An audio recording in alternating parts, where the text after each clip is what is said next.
all here, I would like to call to order the South Burlington City Council meeting of Monday, October 4th, 2021. And our first order of business is the Pledge of Allegiance. So, Tom, you want to start it, please? I pledge allegiance to the flag of the United States of America and to the republic for which it stands, one nation, under God, for which it stands. with liberty and justice for all. Thank you. Okay, next is instructions on exiting the building in case of an emergency and review of technology options. Yes, thank you. So just a reminder for folks in the room, there are 2 doors in the back of the auditorium, and those can be either obviously exited and exit through the front of the building, or there are 2 exit doors in the back of the building as well. Additionally, for those on GoToMeeting tonight, just a reminder that if you are having technical issues and want to chat us about your technical issues, feel free. Comments will be received only verbally, so if you would like to provide comment at any point during the meeting, you can either indicate to me in the chat that you would like to do that, or turn your camera on and we will recognize you on the screen. Thanks. Okay, thank you. So the next item is the agenda review. Are there any additions, deletions, or changes in order of agenda items? Matt, any? You have none? Okay. So moving on, we'll go to None here. comments and questions from the public not related to the agenda. So I see we have someone in the audience, so please come up and speak right into the mic if you would. Thank you. Yes, you may, please. Do you want to check?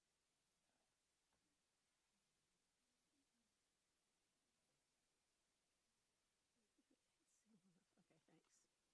Hi, my name is Jean Hunt, and I came tonight to address how South Burlington will be making upcoming decisions about land preservation and climate change. Last week I attended the Hubbard Park meeting and got connected with the Land Trust, which is thrilling for me since I kind of feel alone in my thinking a lot of the time. And I wanted to say that I am not a wealthy person. I'm mostly retired. I work part-time at the respite house, and I make and live on under $24,000 a year. So I am not a person with a view. I'm not a person protecting my own land. I back up to the highway. Fortunately, somebody didn't chop down all the trees, so I have a buffer. I have a small house on Hayes Avenue, and I care deeply about natural landscapes and wildlife, which are disappearing at unprecedented rates. Just last week, 22 wildlife extinctions were listed, and this is a never-ending issue throughout all species, plant species, wildlife species. I feel very ashamed of my generation, our anthropocentric views, our drive for perpetual growth and profit, our never-ending emphasis on bigger, more, better consumption. We continually take from nature as if it were limitless and there were no consequences. But this summer, the consequences have been right in our face, and it's frightening and blatant. The fires, the drought, the floods, and the heat have been impacting our state, our nation, and our world. Psychologists now use the term eco-anxiety, which refers to grief and loss that the places where we grew up are changing. And I've been experiencing that my whole life. I have a master's degree in environmental studies in 1996, and we were doing whole parts of our classes on the grief and loss that we felt. And if I get emotional about it, I feel very emotional about it. This summer has also seen significant increases in visitors at national parks, so much so that towns like Jackson Hole, Wyoming are having town meetings about how to deal with the pressures on the landscape. National parks are having meetings about how are we going to deal with this increased number of people. And I believe that more and more people are seeking refuge from pavement, from traffic, from noise, and to find some peace. Vermont state parks are also noting increase in visitation. And again, I think that pressure is only going to increase with more development. Many of our lands are being pounded by human impacts. The Adirondacks now, the whole thing about parking, and I know so many hikers who go there who just don't even want to go there anymore. It's being so pressured by people. Let's see. And as I look around South Burlington, I witness an entire forest cut for a new development. I used to watch coyotes mouse in the field next to the forest. I used to walk through that forest. I witnessed more pavement, more traffic, and the loss of biodiversity. I was on a walk in Hubbard, and I parked across the street in a neighborhood, and I talked to two young men who were applying natural lawn on a lawn that had not one plant but green grass. It looked perfectly green and natural. They also had to wear masks, and they had to put signs up after they apply it to tell people to stay off it. And that lawn was a total monoculture of green grass, the American lawn that we think looks so perfect. And the irony of the company's name stuck with me.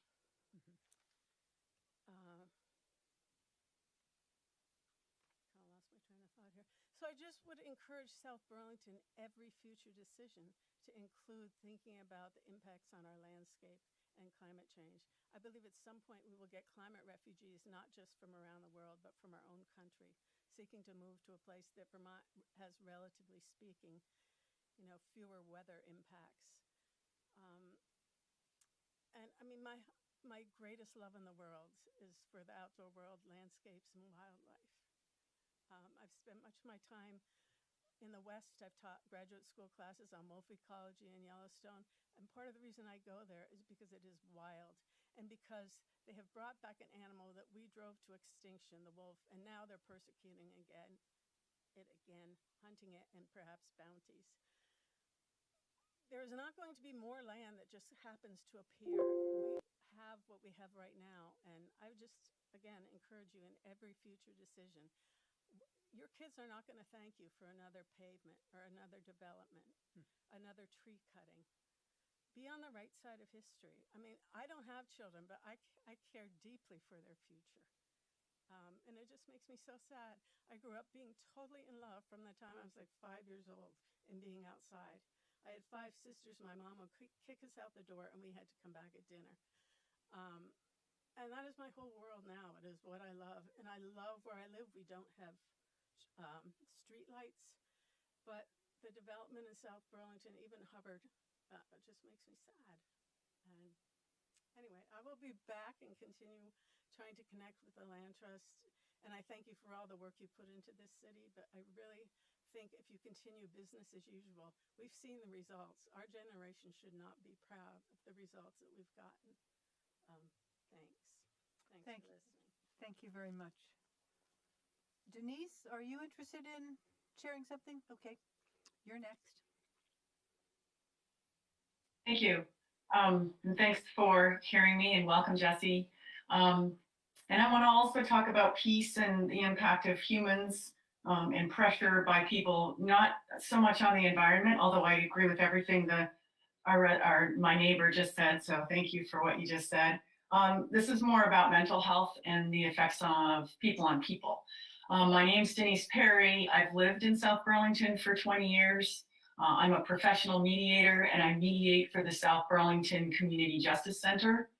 I'm here to propose a city noise ordinance that applies 24 hours a day, not just during quiet hours of 10 p.m. to 7 a.m. The purpose is to preserve the public health, safety, and welfare by prohibiting disturbing noise such as music when it is negatively impacting another resident. When dialogue between affected neighbors and community mediation through the Community Justice Center is not successful, I'm always going to propose that people try to work it out and that we work with our amazing Community Justice Center. And then sometimes that's just it's not successful. In South Burlington, the backyard chicken ordinance protects us from chickens that are too loud during daytime hours. The care and control of dogs and cats ordinance protects us from pets that disturb the quiet, comfort, and repose by others. Please don't take that the wrong way. I'm not complaining. I'm just trying to, make a story here. Yet residents can play music or allow outside noise to infringe on neighbors as long as it stops, as long as the noise stops at 9:59 p.m. My professional observation and more recently personal experience is that loud, discretionary noise can have a significant impact on mental and physical health at any time of the day, not just at night, if it's frequent enough and loud enough. And it's not just from the noise itself. Stress from discretionary noise from a neighbor can also come from the inability to control one's environment, the lack of quiet and peaceful enjoyment of the home, so no opportunity to rest, and also just not being considered or cared for by your neighbor, which leaves one feeling vulnerable. And I can speak about all of that professionally or personally at any time in the future if anybody is interested in pursuing this proposal. Ultimately, my hope is that a financial penalty can help residents make better decisions. And I think that's about it for now. I hope that was clear. And thank you for your time. I appreciate everything that you all do to support our amazing town. Thanks. Thank you very much. Did you want to speak? Oh, okay. All right. Is there anyone else who's interested? No one else? Okay. Well, thank you very much. Moving on to item 5, announcements in the city manager's report. Tom, do you have any? Nothing to report. Megan? Matt, do you have anything? Your light's on? No? Nothing to report at this time. Okay. Nothing to report. Tim? Yes, and can you all hear me well enough? Thank you very much. So I did attend the first Queen City Park Bike and Ped Scoping Committee meeting with Christine Ford leading the discussion. There were some CCRPC people there, community people, and others. It was a good discussion, it was about an hour and a half. And I did a site visit on my e-bike from my house down to the bike paths to Shelburne Road. And I don't think I've ever used that crossing light at the Pizza Hut. But that will be corrected by the current signal changes. So it'll be on the south side rather than the north side, because then you have to cross over from the north to south to get the little crappy bike path that goes down by the apartment building. So, but in that process, I realized that Queen City Park Road does have some bike lanes once you get onto the Burlington section of it as you head towards Home Ave, right? And it's really wide and repaved and nice, some nice lines. One thing I noticed though is in the partition between the Handy's or the Simon's garage and the bank next door, the Key Bank, I think it is. There is a piece of sidewalk that allows people to walk from one parking lot to the other, but it doesn't have ramps for wheelchairs.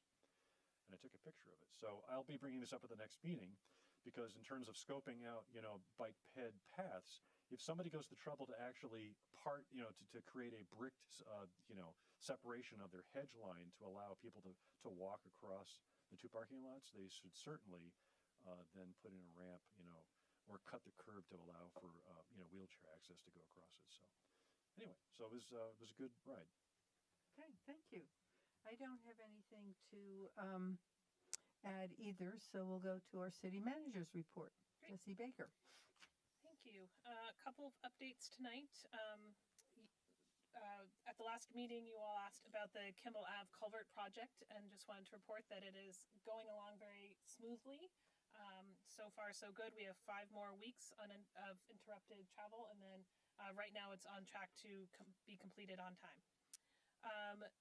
I participated with another staff person on a Cannabis Control Board listening session. As you know, the Cannabis Control Board is writing regulations and are holding a series of listening sessions to hear about the municipal experience of those regulations they may promulgate. So I want to thank them for inviting us to that session. Just wanted to give the council a heads up that on next Tuesday, the 12th, the Vermont Economic Progress Council will be here doing their annual TIF site visit. Alana is leading the charge on that. Obviously, they were not here last year, so this is exciting to have them back in our TIF district and in this building specifically. I want the council to know we have 2 vacancies on the Recreation and Parks Committee because of folks moving out of town. So we are going to post and fill those midterm because of those 2 and the interest of the committee and in inviting more neighbors to participate. So you will see that at a future council meeting. This is Parks and Rec? Yes. Did you say? Parks and Rec, yep. A few library updates I wanted to share. Lots of exciting things going on right across the hall here. The library director and her team are starting a young adult advisory board in partnership with the school librarian and young people, really hoping to bring more voices into program planning, service planning, and I'm really thrilled that Jennifer is doing that. She's also will bring the recreation team into those discussions as well to ensure that we're hearing all the information and learning the wisdom of our residents and feeding that back to our service delivery. We did want to remind folks that if, especially parents and children who are not vaccinated, if they are hesitant to come into the library, we are still doing curbside pickup and can put together kind of thematic bags for people based on prior usage if people are interested in that. And then the library director also shared that we are approaching 800 new library members since opening this building, which is phenomenal. It is. I wanted to just share 2 quick points of gratitude with our public safety teams. As you all know, last Thursday we had a truck rollover hazmat incident on the interstate. The South Burlington Fire Department coordinated 8 agencies to respond to that, resulting in lane closure for less than 2.5 hours, which for a hazmat incident is pretty impressive. And then the police chief shared that a criminology professor at St. Mike's recently reached out seeking police volunteers to work with students on a policing research project. And within the first day, he had 8 police officers volunteering on that St. Mike's project, which is really impressive that our officers are looking to engage in that way. And then just a reminder to council, we have quite a few upcoming council meetings. So we are meeting on the 18th of October and November 1st for our regular meetings. We will then also have the steering committee with the school on October 27th and our policy priorities and strategy retreat on October 30th. So we will be spending a lot of time together towards the end of the month. So, Not to mention BCA work. not to mention BCA work. Thank you very much. Yes, that's right. Can I mention an anecdote about the library? Okay, but just so I don't forget, I wanted to, I forgot to congratulate our city manager for being elected president of the Vermont League of Cities and Towns. So thank you. And congratulations. That's Thank you. impressive. Okay, Tim. Well, briefly, so the Friends had a book sale at the library, Mhm. which I hit a couple Fridays ago. I got this nice coffee table book about American homes from the colonial period. I get home, I'm reading it the next day, I open up the inside cover, and there's one of those stickers where it's somebody's collection. And I recognize the last name, so I text my friend in Montpelier. I go, "Is this related? Oh, that's my dad's book." So it's a small world when it comes to book sales around here. And so it was a funny thing. That's all. Okay, okay. Thank you. Let's see, moving on to the consent agenda. We have 3 items. Disbursements, approval of minutes from, let's see, that's August 2nd and September 7th. And then approve the stormwater system maintenance agreement with South Village Communities LLC and the South Village Community Association. I'll move to approve the consent agenda. Is there a second? Second, Okay, it's been moved and seconded. Is there any discussion? Seeing none, if you're ready for the vote, all those in favor, why don't we raise our hands since Matt is outside. So raise your hand if you're in favor. Looks like everyone's in favor. You aren't? Okay. And none opposed, so it passes 5-0. Thank you. whenever raising a hand rather than saying, is it? Well, that's because Matt was, Okay. we can say yes, he can raise his hand, I guess. Okay, number 7. Item 7, approve an appointment to the Climate Action Plan Task Force. So at your last, you've taken a series of votes establishing this climate action plan task force. At your last meeting, you appointed a slate of candidates as recommended by a number of committees. The Economic Development Committee at that point had not made a recommendation. So at their last meeting last Monday, they did, and are recommending Serini to serve on the Climate Action Plan Task Force. He was actually very excited about this because he originally applied to be on the Energy Committee with a second choice to Economic Development. So I think it's great synergy, and he has a lot of experience in Boston in energy sectors as well. He's currently retired and living in South Burlington. So that is their recommendation, and that will, if you so approve tonight, that will complete the membership of that task force. Okay, so I would entertain a motion to approve, I never can pronounce his Sriram. name right. Sure. Sriram Srinivasan. Srinivasan. Okay. Did you move? I moved that. Second. Okay, all in favor, signify by saying aye. Aye. Aye. Aye. Okay, that passes 5-0. So moving on to item 8. Consider a memorandum of understanding for the conservation easement for the Wheeler property, and we're going to hear from Andrew Bolduc.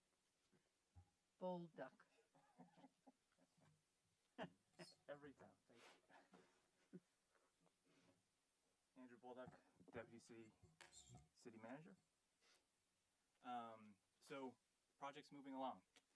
At the, I think it was the August 17th regular council meeting, sort of brought this sort of draft MOU between the Vermont Land Trust and the city of South Burlington before you, so you could sort of have an initial review and chance to comment.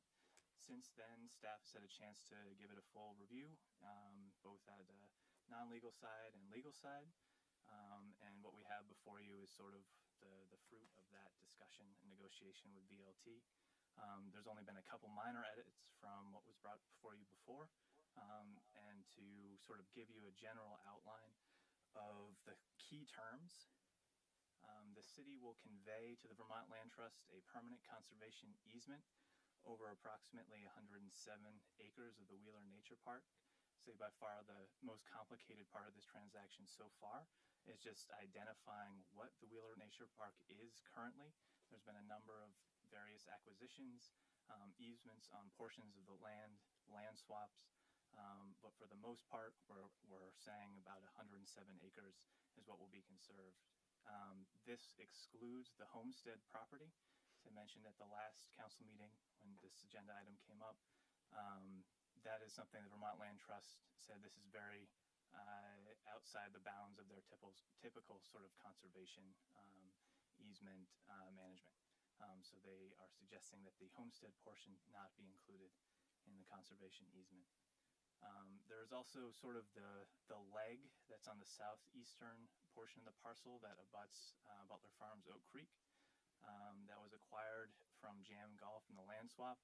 The land trust just sort of wanted to reserve the right to not put a portion of the conservation easement over that portion of the property, as they better understood any restrictions that are on that land and whether or not they're consistent with their general conservation terms. Looking back at what happened with Jam Golf in that land swap, just sort of initial, there's some stormwater drainage easements that Jam Golf retained on that portion of the property, as well as I think the right to grab golf balls that end up in that section.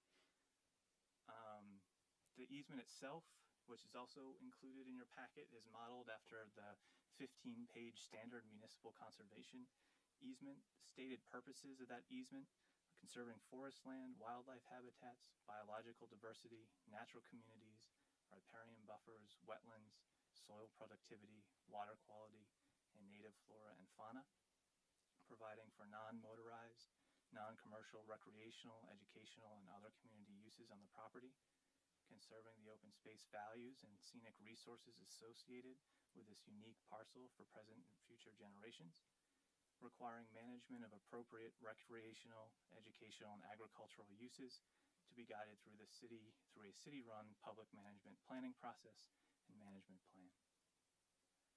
Vermont Land Trust, in terms of their responsibilities, they will manage all legal work necessary for closing, including the title search, which we've already begun, as well as tailoring the conservation easement to our needs. They will also manage mapping the property and doing a baseline documentation report to document the current ecological conditions on the property. The city will be responsible in sort of a typical seller's arrangement, ensuring clear marketable title and making sure that VLT is aware of all encumbrances that are on the property. And then finally, the closing costs. The city pays the land trust. It's $16,200 in general project expenses and closing costs. And the city also will pay $25,000 toward the Vermont Land Trust Conservation Easement Stewardship Endowment. All of this is expected to be completed by around June 30th, 2022. So in your packet, I just sort of outlined a couple of discussion points outside the general MOU. And functionally, it's just a question of where you believe funding for this source. Again, I think I mentioned it in the memo, we don't need to have this concrete until closing, when the sort of invoice will come due. But just some sort of general thoughts from council would be helpful as we move forward with the planning process. Okay, I just had two quick questions before we get to that. And I'm assuming that when the land trust says motorized vehicles are not allowed, that doesn't include motorized wheelchairs. Or does it? It should not, and if it's not in the agreement in some way, we can certainly make that part of the easement when we go towards closing. Okay, and my second question, remind me, so the 10 acres of the homestead piece is excluded from their kind of governance and oversight. So is that retained by the city? Correct. So we'll make all the decisions on the uses and whatever for the homestead piece. Correct. And just to clarify, the city will retain property ownership of the entire parcel. Right, but I was thinking of the governance or following through. Okay, thank you. Sure. Megan had a question? Yeah, so I just had two too, and the one is what you brought up. So that leg that was swapped with the JM development, that is not going to be covered in the 107-acre conservation?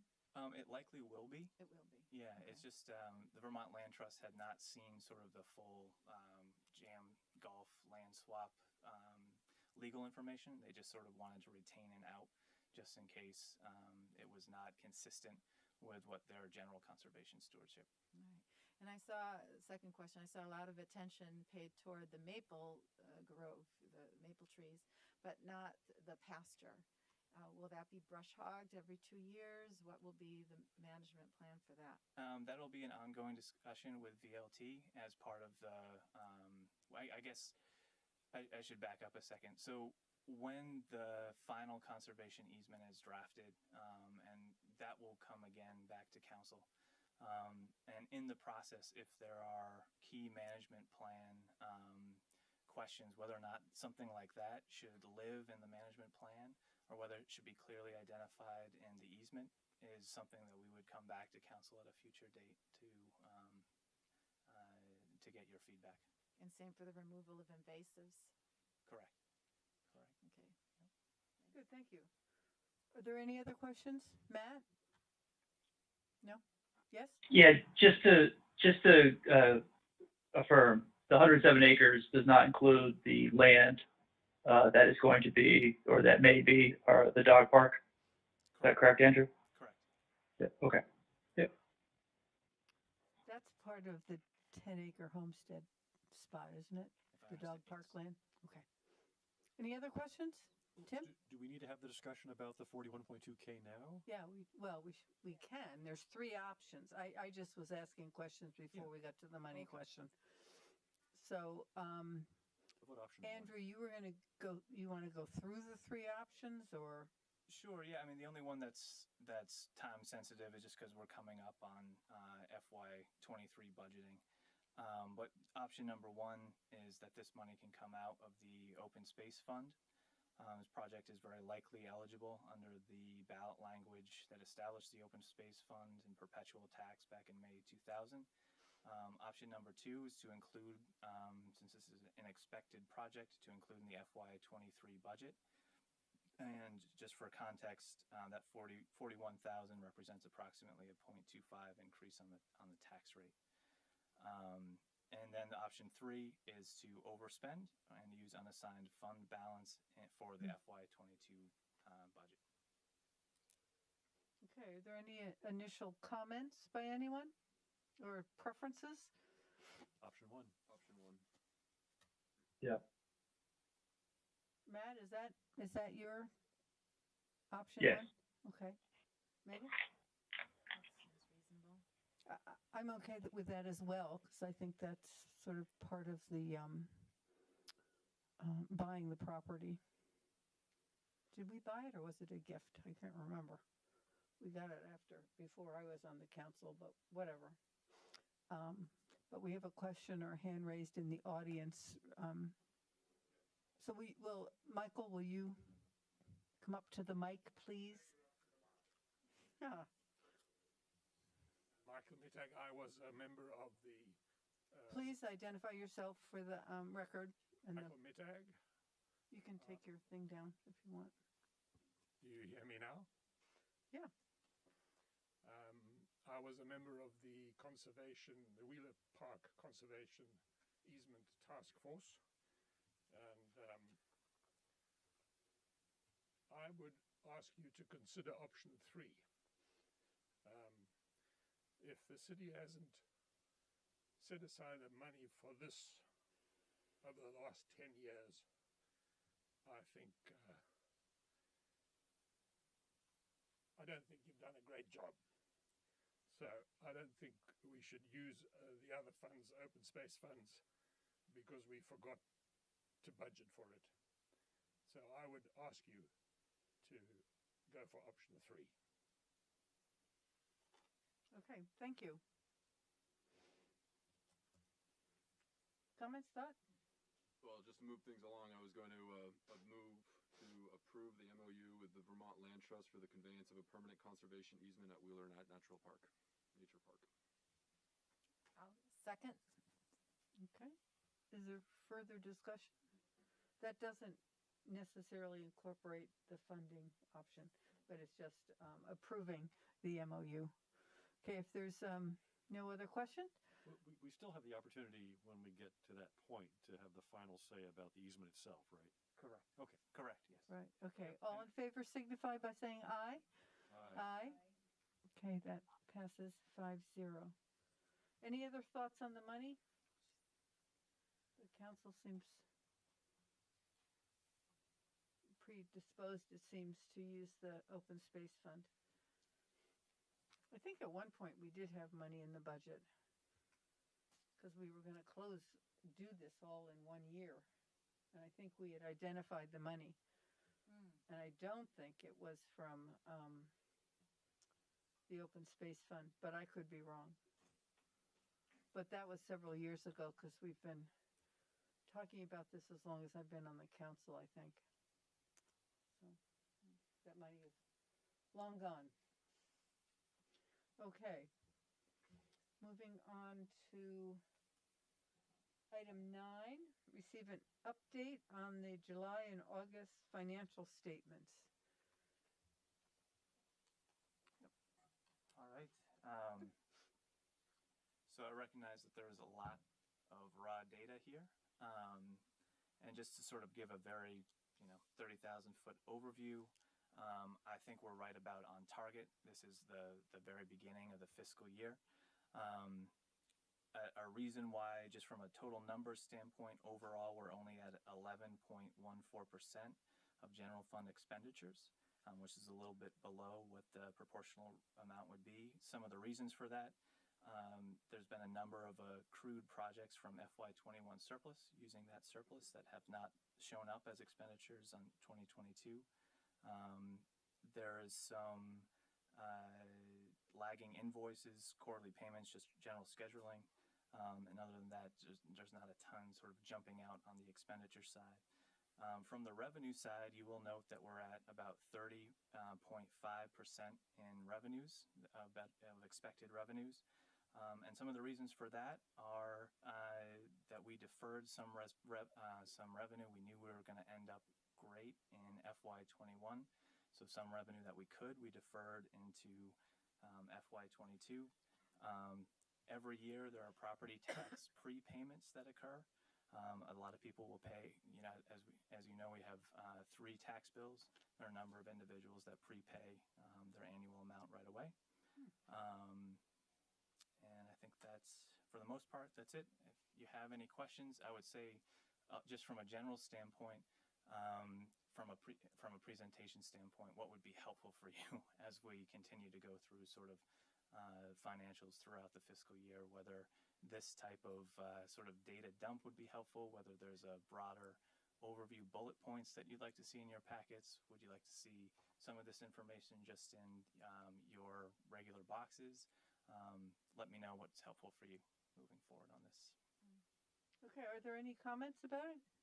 Megan? Yep.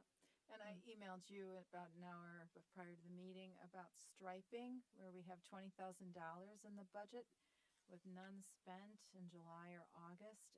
That is something that I have received several messages from residents concerned that the striping isn't being done. And so I would just like to understand more about the schedule of the striping. I realize that COVID perhaps, we lost a year of striping, and tell me more about that, but also specifically when we get back on track, what is the schedule for striping? What's the usual cost for striping? Who usually does the striping? Sure. So you're right. A lot of striping does occur in-house. Some of it also occurs through our paving contract. So a lot of it is part and parcel with paving, and so a good amount of that expenditure actually does come out of our paving line, of which because there were a lot of deferred projects in FY21, we accrued a significant amount of surplus on that line into FY22. So that's why some of that expenditure is not showing up in FY22, because we're saving that for sort of the spring season as needs arise. Just from Justin, quick hits from Justin in terms of their general practice for identifying striping needs is to sort of hit the big ones, Dorset Street, sort of the main corridors that we have in South Burlington. And then outside of that, if there is leftover money, to go to Bike Ped Committee around priorities where they'd like to see, improvement. So that's my general understanding. Yes, go ahead. So has Bike Ped weighed in on it for this year specifically? Not for this year. Not for this year. Yeah. Okay. Not, Yeah. I guess I should say, not that I'm aware of. They may have. And is because some of it just seems to not be done as well as usual, and I'm thinking about the lines not necessarily being straight. That the crosswalk I saw, where this one resident in particular was very concerned in front of St. John Vianney's church.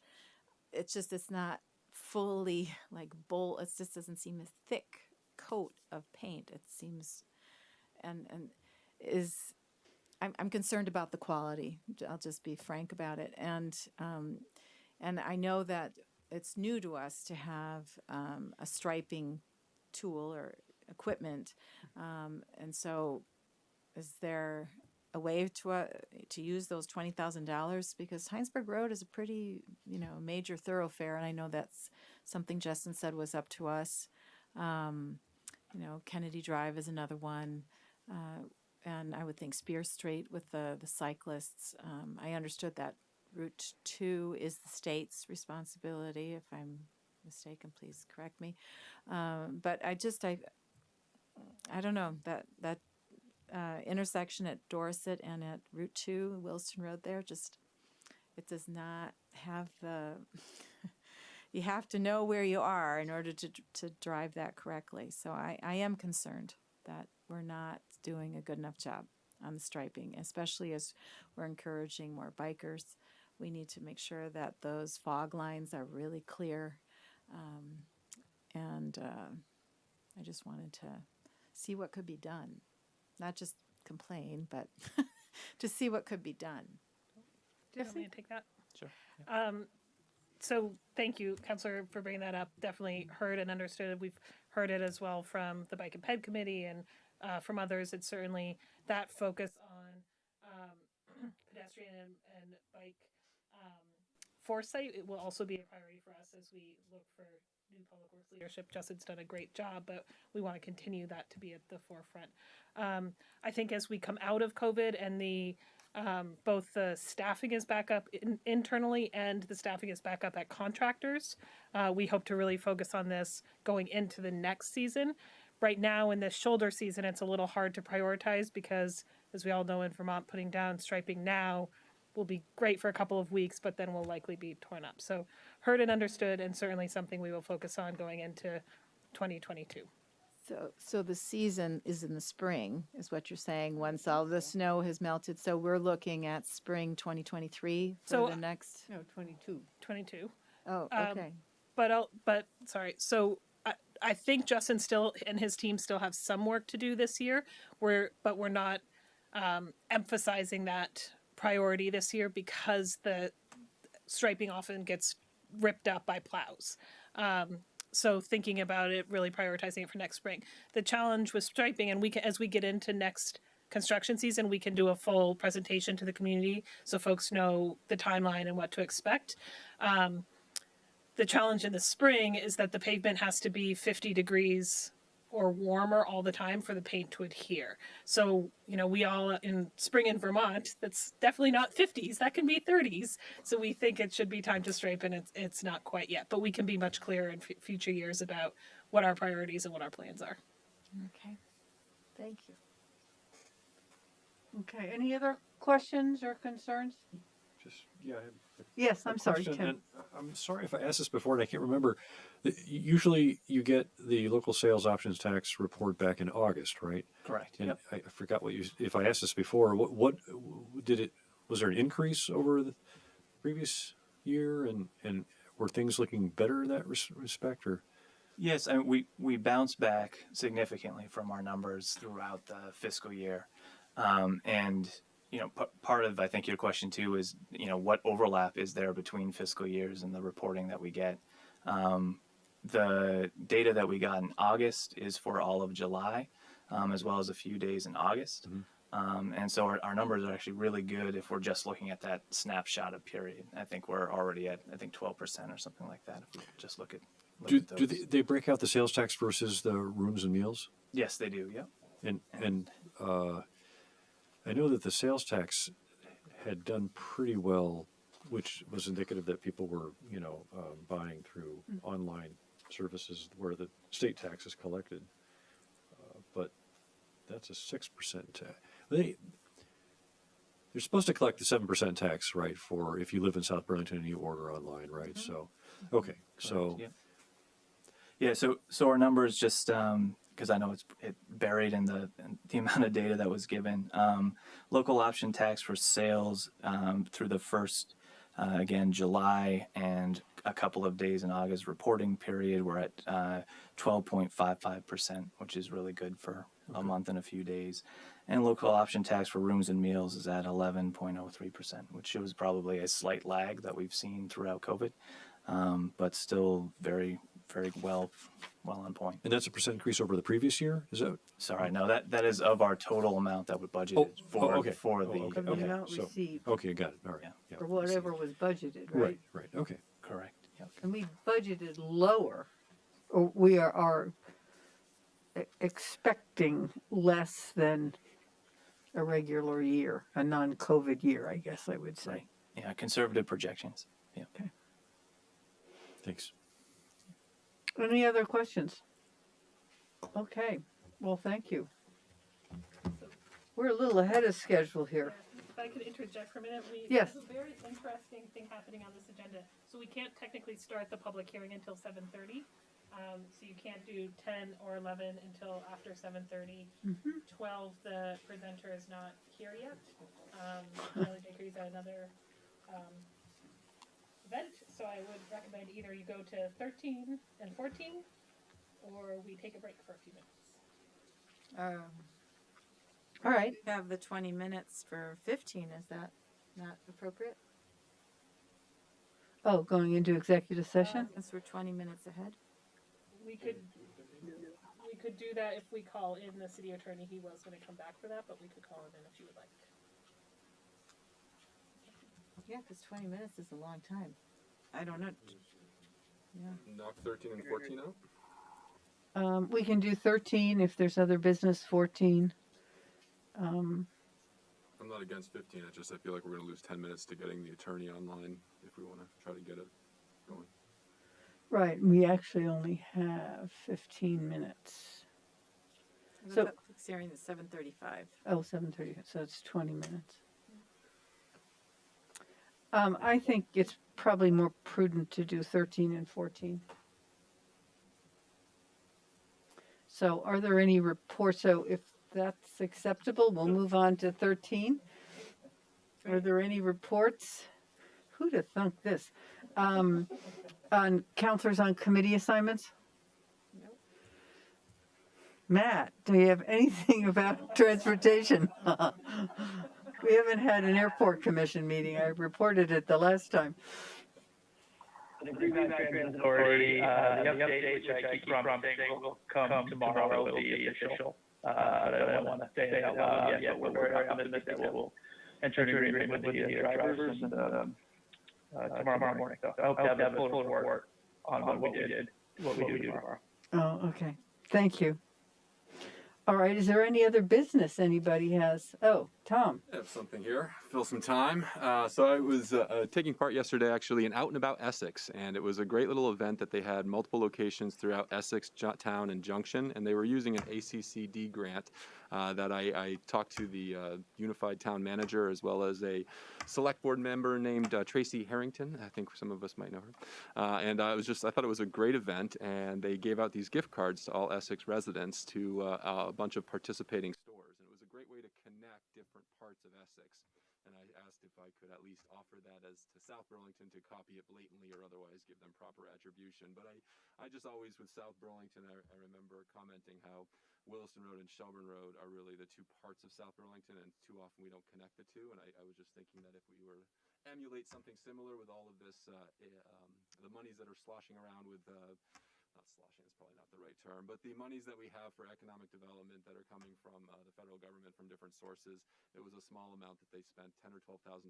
It connects local businesses and it gets residents to go out and have events. So I just mentioned it was a great municipal event that I thought that South Burlington Rec and Parks, there was their Rec and Parks that led it, a way to connect businesses with outdoor music galas as well as participating different businesses. So Out and About Essex, I'd love for us to look into something similar.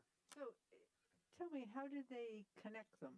I'm trying to visualize this. 3 credit card gift cards, and the gift cards could be used at any one of about, I want to say 15 different stores. So like Turner Toys, there was McGillicuddy's, there was the cafe shop at Nest, and then a couple of down Route 15. So it didn't cost the stores anything. The gift cards were purchased with the ACCD grant money, but it was a way for them to be listed in the revenue. And then each of those different locations, there were bands for the day too. So residents could show up to qualify that they're residents and get $15 that could be used at any of those stores. So it was just a way for them to drive around town. I see. Okay. So they weren't walking around necessarily. They were driving around. Okay. Nice distributed community event. It was just one day? It was actually 2 different weekends, Saturday and Sunday. So they had a whole program, and I think they might have one more weekend. So I think 3 weekends total. Huh. It'll be interesting to find out what their evaluation is. Wasn't there something about a year ago, or maybe it was July a year ago, where the state had some COVID money and they contracted with an online presence to allow people to get gift cards to various businesses, and you could specify where you lived, and then it would give you like 2 choices of a group of businesses. I know I did it because the one was for a coffee shop on North Winooski, and I forgot what the other one was, but it was a similar type of thing, and I can't remember what the name of the company was that managed that, but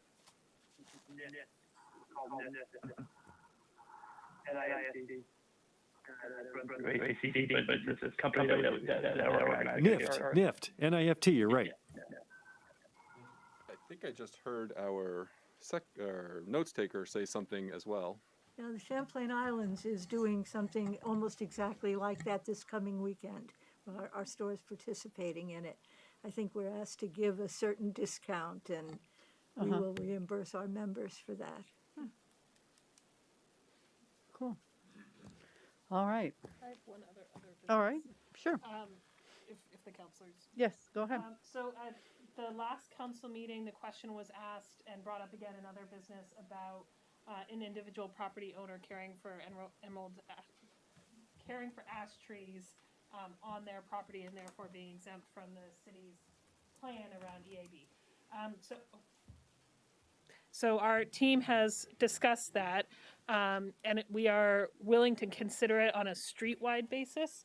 The challenge with doing it by parcel is with 8,000 parcels in the city. If we start exempting parcel by parcel, we're going to screw it up, and we're going to not meet the needs of the residents. So if the council, I don't believe this needs a council vote, but I wanted to bring it back to you to say if that's something that you're generally open to, staff would enter into some kind of agreement with the property owner around caring for a street worth of ash trees and taking on the liability of such. And that means treating them with the anti-ash borer chemical treatment. Correct. Yep. So are we giving those streets, I mean, some streets are pretty short and they might only have 5 trees, so you can probably cobble together enough money to do 5 trees. I think they're about $250 a tree, is what I was told. But if it's a long street and there's 40 trees, that's another whole nother ball game to get your street or community organized to have people share in the cost. So I'm just wondering, we have right now to identify the trees that are going to be cut. Somebody went around and tied blue ribbon or the blue plastic stuff around them. I kind of don't understand why you can't have someone identify. I mean, I don't know how many residents are actually going to do this, but I mean, couldn't we have another color strip that would go around a tree that's going to be treated by an individual in front of their house or along their street? I mean, is it really that complicated for the company that we've hired to cut the trees down to know it's the blue ones you cut and it's the red ones that you don't? That's a good. So I don't think it's that complicated for one property owner. I think if this is something that we piloted and was popular and now it's 150 property owners, then it gets distracting for years at a time when we're replacing ribbons and doing whatever. This was what we felt was a good compromise to try something and see what we learn through the process of limiting the liability, of entering into the side agreements, those kinds of things. I think we certainly, as we've talked about, this will be a priority conversation for the priorities process going into FY23. So to us, this was something to try to see if we could take it to scale, because I don't think we can take to scale parcel by parcel direction. Well, yeah, I guess that's assuming that there's going to be hundreds of home owners that will lay out that money to save the trees versus just a handful. Matt?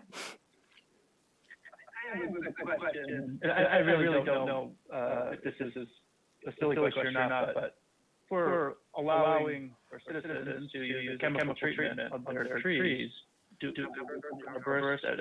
we know this is chemical safe, that pets aren't going to nibble at the bark and get sick? What do we know about this type of chemical treatment?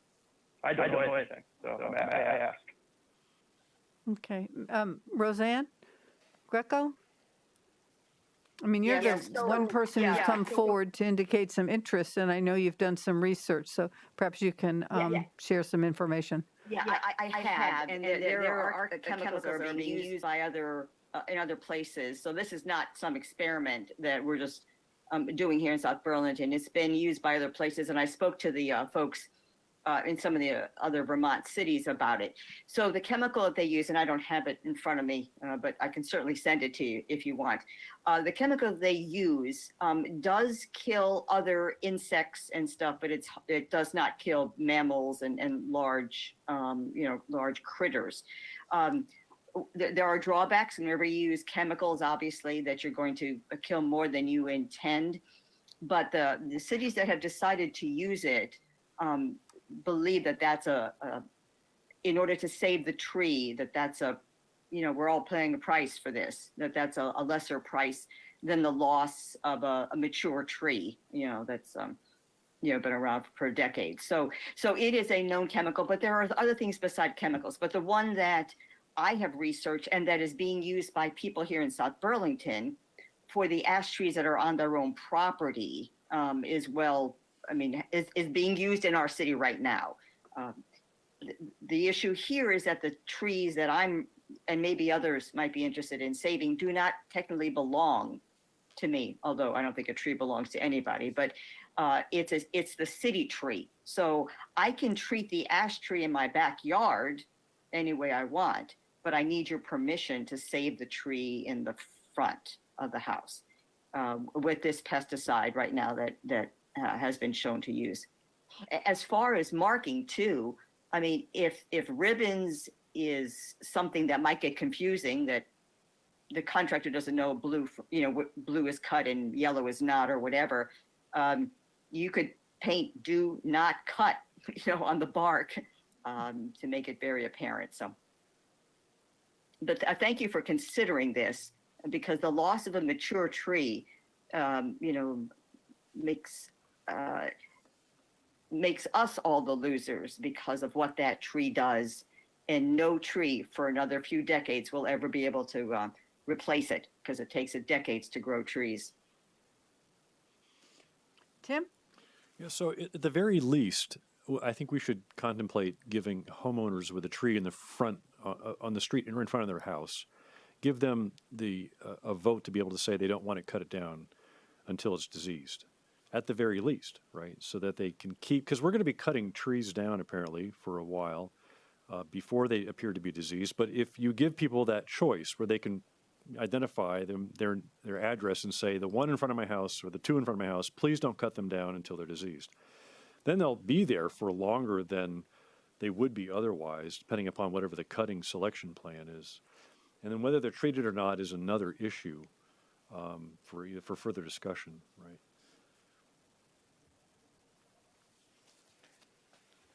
Yes, I'm sorry, Megan. Yeah, I think that gets to the liability issue though, because it's on the city's right of way. And so if it becomes diseased, and it could already be diseased, it's a very quick process for the limbs to become brittle and could potentially lead to people being harmed, which then the city would have some responsibility. I think that could complicate the matter. And I am with Helen. I agree with her on this. I don't think, at least it doesn't seem apparent that it's going to be, an unmanageable number of people that the city would have to, make this agreement with. And I do think the treatment is important because of the danger to the city, which is why I supported, having us deal with the tree streets in this way. And if there are residents who, can do it ahead of the budget to have it be treated, I would support that. I would hope that we would include it in the fiscal year 23 budget, where we would save a grove of those, I think they're green ash trees that we have in our city, that we find within, a public park.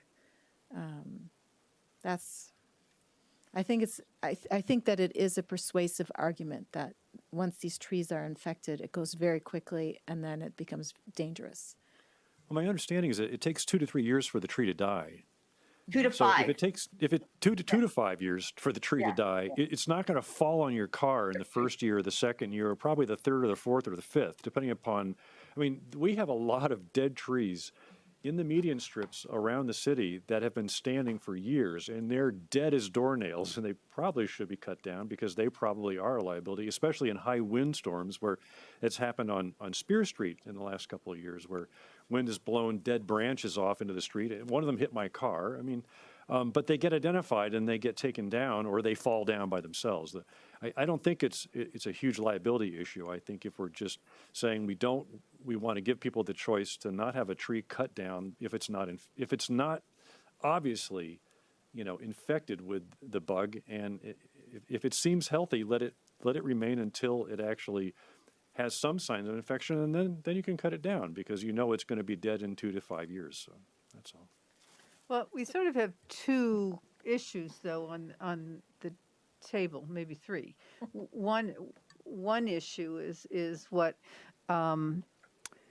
Jesse is suggesting that the management is recommending. This is what they decided would be the best process for the city, and that is to only allow this option for individuals to have a contract with the city to use the herbicides or whatever they are, insecticides, on the trees on their property to avoid them being cut down in the near term.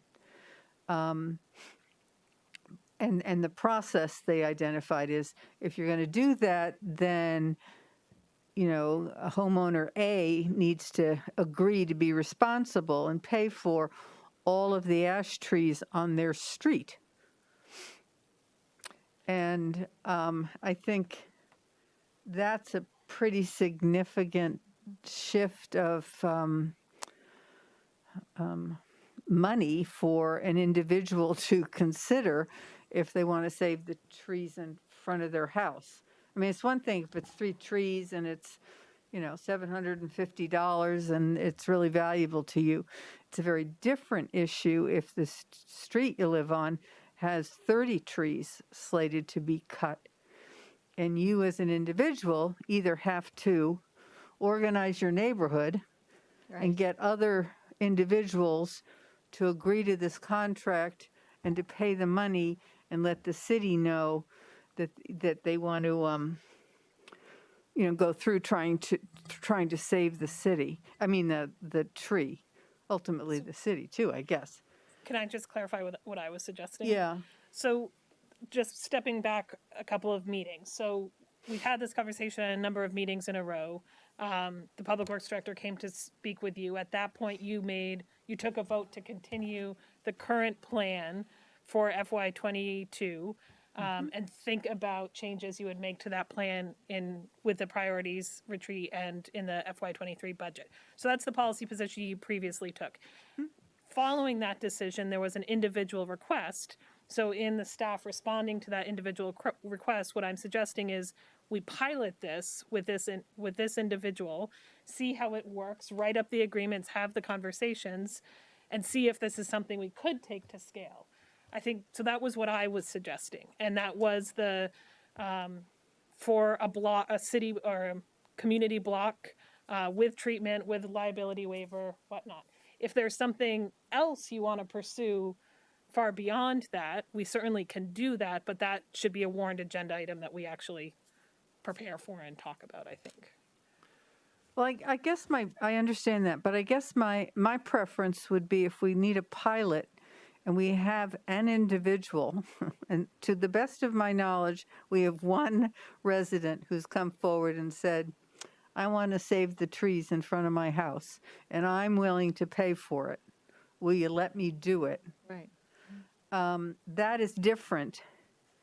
And I would, if that's the pilot we want, I think we could go forward with that. Mm-hmm. And then we would find out if there's, 200 homeowners who are interested in following suit. Then it's a real issue with how you grow that to make it work. And I'd be willing to hear from the Public Works Department about how they think that might work if it got that big. But for one individual, I would support allowing that to happen and see if the chemicals save the tree and if there's other people. I'm a little reticent, Tim, to go along with your idea of anyone who doesn't want the trees cut down in front of their house to kind of sign up for that. I mean, just because I think that might be much more fully embraced, because that doesn't cost you anything. Right. And the point is that in my opinion, that the city would remain quiet about any treatment of the tree itself. They would just not cut it down until it was apparently diseased and needs to be cut down before it becomes a liability. You're just giving people a chance to opt in to say, don't cut the tree down in front of my house. Go cut it down somewhere on a long, like, on the road that leads into my neighborhood where you've already tagged, 1 every 4 or whatever it might be, so that you prolong the tree's presence at its current age for at least a few more years until it's either cut down or it isn't infected. That's all. Tom? I love trees and I love talking about trees, but it's 7:35 and I agreed with what the city manager said. This isn't a warned item, so I feel like we maybe can have another conversation at the next meeting if we need to on this. We can bring it back to talk about trees some more. But do we want to segue back to our planned agenda and warned items? That probably makes sense. So, I still like the pun that I had the other night about triage, but nobody caught it, so that's okay. yes. Okay. Thank you. All right. So moving on to going back to item 10, a public hearing on the proposed amendments to the official map. And we have Paul Connor here from Planning and Zoning, and we also have Jessica Luisos from the chair of the Planning Commission. So I would entertain a motion to open a public hearing on this proposed amendment. I move to open the public hearing on official map amendments, pound sign OM-21-01 and pound sign OM-2102. Second. Any discussion? All in favor? Aye. Aye. Okay, so the meeting is open. So Paul, do you want, or Jessica, do you want to? Sure, I'll give a quick intro and then I'll pass it over to Jessica. So you received a first reading a few weeks ago of 2 proposed amendments to the official map. One is to remove a planned roadway connecting IDX Drive to Deerfield Avenue. That was something that was also previously removed in the comprehensive plan in 2016. The second one is to replace a planned roadway between Swift Street Extension and Heinsberg Road with planned recreation path and a 20-foot easement in their place. So the Planning Commission held their public hearing back in July and voted 7-0 to make that change and to submit it to you. So that's my brief synopsis. I'll bring it up on the screen if Jessica wants to add anything to the review that you had. Sure. I guess one thing to point out, the first one that he mentioned, the IDX Drive to Sebring Road, that planned roadway is shown through the University of Vermont Hort Farm.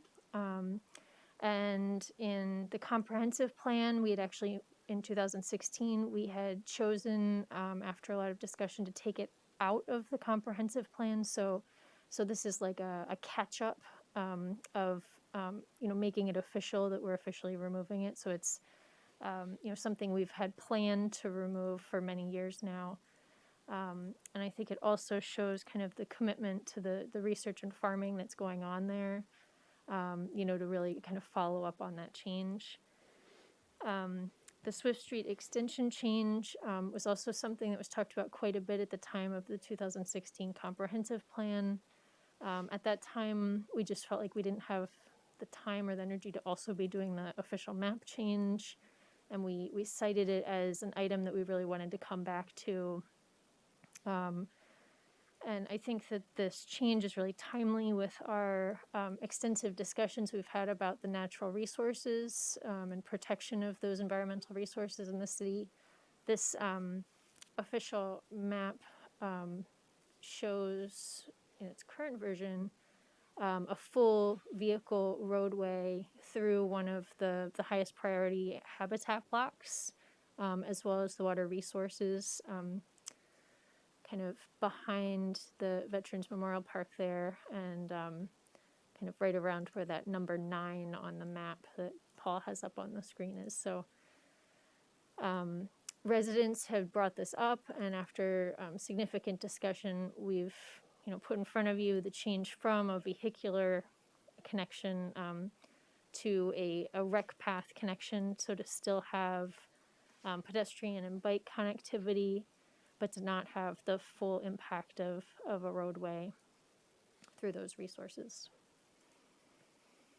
And that's number 9, right? Yes, that's number 9 on the map. We've also made sure that the kind of north-south connection there is outside of the habitat block as shown. So And that's 5. I mean, it's still number 9. Number 9 Oh. actually is kind of T-shaped. oh, okay, I see. Yep. Okay. Thank you. Is there any comments from the public? Mr. Dinklage. Yes, up there, please. And you may take your mask off to. Thank you. I'm a little hard of hearing. I appreciate being able to lip read. Oh, that's true too. Thank you for hearing these comments. I'm John Dinklage. Regarding the right-of-way designations for a potential Swift Street extension and a possible connector across the Hort Farm, there are 2 issues I'd like to address: quality of life and utility construction flexibility. Regarding quality of life, if you live on off Dorset Street and need to go to Heinsberg Road to pick up a kid for soccer carpooling or drop off for a sleepover, you must go all the way to Kennedy Drive or to Cheese Factory Road to make the trip. Having connector streets does not increase traffic. Instead, automobile miles driven are reduced. Miles that will be driven in any case. Good public transportation does not reduce the need for such car trips. As far as utility infrastructure, as the city grows, there probably will be additional utility needs in those areas. A small 20-foot right-of-way, which I understand is being considered for Swift Street extension, is not adequate for future city needs. A small right-of-way means that a future city street or rec path will have to be torn up to do utility work. So much better to have an adequate right-of-way in the unpaved area to do the work. Additionally, more utility work may be needed in the future to bury power lines to harden our grid against weather events. We do not know what the needs of our community will be in 20+ years or so. Having a wider right-of-way does not mean that any future road will be built any wider than the minimum that is needed. There is no compelling need to make any change to the potential Swift Street and Hort Farm connectors, now shown on the official city map. There are some loud voices in our community who just want to make driving difficult so that people will not use automobiles. We do not know the future needs of our community. Please do not preclude future connector streets in those areas. Please do not preclude good future planning. Please do not change the official city map regarding possible Swift Street and Hort Farm connectors. Thank you for considering these thoughts. Thank you. Are there any other comments? Yes. Why don't you come up? I'm sorry, I don't know your name or don't remember it. Okay, I will introduce myself again. It feels quite daring to take off my mask. I'm Linda Bailey. I live here in South Burlington. The gentleman ahead of me expressed my thoughts so well. He was so organized with it. I agree with him that taking away the potential of putting in transportation corridors here is very good to keep. We need that potential there. I can't see any reason to take away the very possibility of it at this point. Having more and better connections between different sections of our city is a good thing. We have a living, breathing, happening right now picture of what different abilities of having connected are right now. If anybody is driven between on Williston Road between South Burlington and the town of Williston at 4:30 in the afternoon, you know what a difference it has made in not having the Kimball Avenue transportation route available. And we don't know, as this gentleman said, what we're going to need in the future. Utilities is a great one that I hadn't even thought of, taking care of those. I most definitely think that we should keep the potential, that there's no reason that I know of to not have a potential path available. Thank you. Thank you. Michael? Metagan, I can't, is there anyone? Oh, Tim McKenzie. Okay.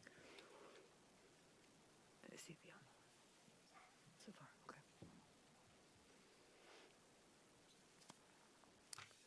That's really nice. Michael Mittag. I do live on Swift Street. With all due respect to the previous speaker, this road was placed on the official map probably more than 40 years ago to serve as a east-west connector. That was before Kennedy Drive was upgraded, and at that point the statement was the only way to connect is via Cheese Factory Road in the south and Kennedy Drive in the north. That is no longer the case. Kennedy Drive has been expanded, and its carrying capacity expanded significantly, and it is also underused. And there are also going to be two, or already one of them maybe, but there will be two connectors through the cider mill development to Heinsberg Road. So there will be those two between Kennedy and Cheese Factory Road.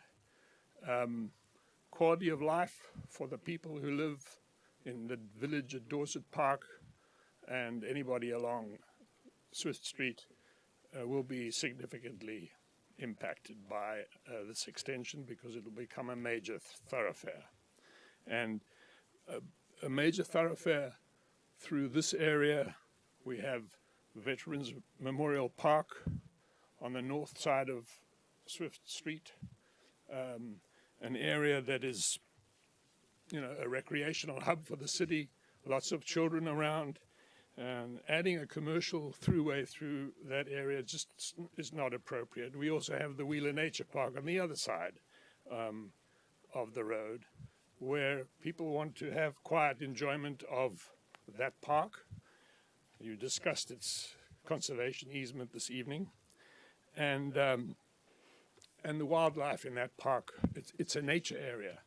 It should be protected, and there's no reason to have this additional road. We've accommodated the bike and ped and people who walk a lot by having two paths connecting the bottom or the end of Swift Street with Heinsberg Road. A road there would cross a very important habitat block and a very important habitat connector, a Class 2 wetland, and a 500-year floodplain. So those factors alone should give us pause not to do this. We're not losing anything. We're gaining pedestrian access, bike ped access from Heinsberg Road to the Veterans Memorial Park area and the Wheeler Nature Park. I ask you to confirm what the Planning Commission voted for and recommended. Thank you. So We have a couple people on the phone. Yes, so Tim McKenzie, Alan Strong, and Roseanne Greco all would like to speak on the phone. Okay. Tim McKenzie, why don't we start with you, please? Great, thank you. The map that is in the packet and the map that we're looking at on the screen includes some markings in the city center area. I don't believe those markings belong on the official map. A number of years ago, we removed the road so we could build out the stormwater management system. And I'm looking just to confirm that what you're being asked to approve tonight is only those two items that are being discussed and not the map that we're looking at. I'll have Paul Connor respond to that, but my understanding is it's just the two items that have been articulated. That's correct, Tim. So, Council really is accurate. The only two policy changes being proposed and considered tonight are the two that were warned. It was brought to our attention last week that there was an older version of the city center area that was put into this map as we were collecting the data. That is going to be corrected as a technical staff item to bring it to exactly what the policy that the council has adopted is. So there is no policy change proposed in city center. Great, thank you. Thank you for bringing it to our attention. Thank you, Tim. Then we have what, Alan Strong. Alan Strong is next. Is that enough, Tim? You're satisfied? Yes. Okay, great. Thank you. Alan Strong? Thanks so much. Can you hear me okay? Yes. Yeah, I wanted to just speak in favor of both changes to the official map. For the first one, the planned roadway that goes on the north side of the UVM horticultural farm. I mean, that's to me somewhat personal. I actually live on the south side of Sebring Road, so that would be a road running right through my backyard, which is certainly a quality of life issue for me. But the activity that's been going on in the Hort Farm with respect to the agricultural work that they're doing and the CSA, essentially would have a road running right beside their a lot of their plantings there, a lot of their food crops. And it just, that the Hort Farm as well is a really important area for wildlife, and essentially bisecting that would, I think, have some really detrimental effects on, both on wildlife as well as potentially drainage, as it does go right over the headwaters of Bartlett Brook. And as Michael Mietag mentioned, in terms of the planned roadway for the Swift Street extension, Wheeler Nature Park, I mean, the wildlife really don't know the boundaries there, and the area that would go through is some really important early successional habitat. There's a lot of kind of unique bird species of greatest conservation need that are in that area. Field sparrows, eastern towhees, and again, just bisecting that, I think, puts a major stamp of fragmentation on that area, which would not happen with a planned rec path. So, thanks for giving me a second to talk, and I support both changes. Thank you. Is there anyone else? Oh, no, Roseanne Greco. Yes, thank you. I too support the two changes that are being proposed here. In the world we're in right now, our focus ought to be on the environment and not on cars. I know the city council in years past has said we need to get away from a car-centric way of approaching our land use, and building more roads is going in the opposite direction. So I really support removing the roads from the map.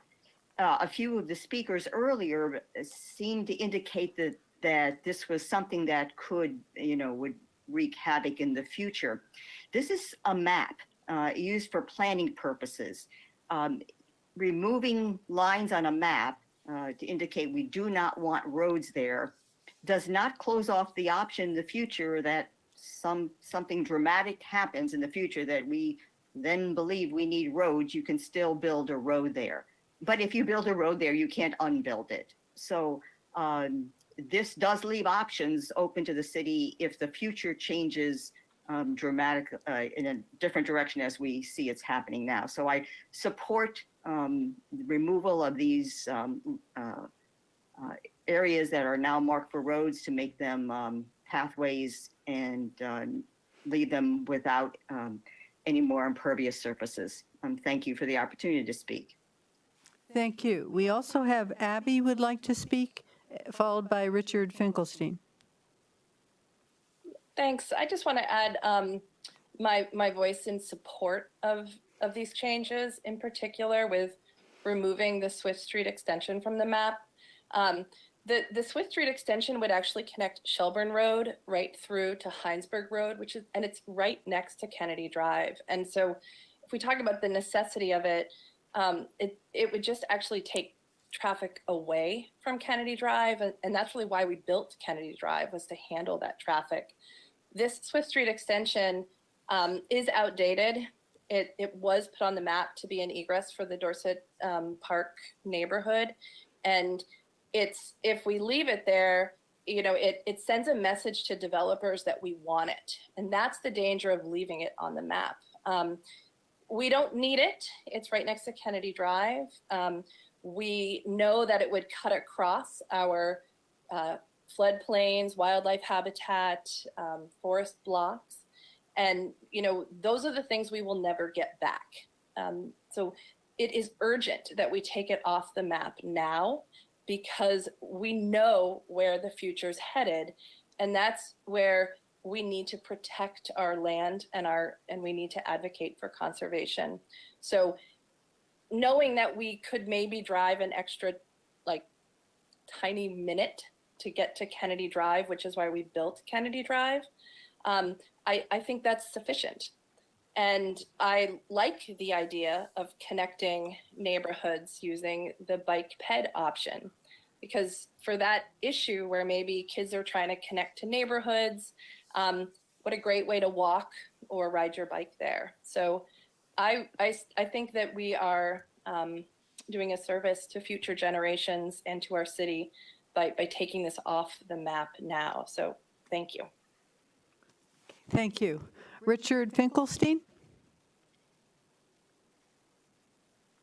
Yeah, can you hear me? We can. Oh, great. Thank you. Yeah, I want to support the planned amendment, planned amendments to the official map of South Burlington, in particular, the removal of a planned roadway up IDX. I think that by removing this planned roadway, it sends the right message that we want to protect the bird farm, it sends the right message to UVM that South Burlington wants to have the Hort Farm there. The Hort Farm really is a treasure for South Burlington. I live close to it, so I have an interest. I live on Blackberry Lane, and I've seen over the last 8 years all the many activities that go on at Hort Farm. If this roadway is built, it sends a message, and it might open the door to UVM to try and sell off the property, which I think they have done in the past. They tried to do that a long time ago. So thank you very much for giving me this opportunity, and I strongly support the planned amendment to the official map. Thank you. Next up is Gwen Jellerin. I'm probably pronouncing that wrong. That's okay. Thank you for letting me speak in support of removing the Swift Street extension from the planned map. Referring to the November 20th, 2020 study, Vermont 116, Kimball Avenue, Tilly Drive Land Use and Transportation Plan. It quotes, the Swift Street extension would have impacts to potential wetlands, habitat blocks, and threatened species. I think that this plan is in keeping with the environmental changes that we want to see. This study also indicates that building the Swift Street extension would decrease traffic on Kennedy Drive by 24%. It also indicates that it would increase traffic on Swift Street extension tenfold, which would put cars going down Swift Street extension past the existing park, where you have the dog park, Village at Dorset Park, and through an important Wheeler Park and habitat to one car every 3 seconds. Living at Village at Dorset Park, I have seen a huge uptick in public use of the dog park area of Wheeler Park. And I would hate to see that we have a traffic issue there where people cannot safely navigate from the dog park over to, or Wheeler Park over to Cairns Arena area.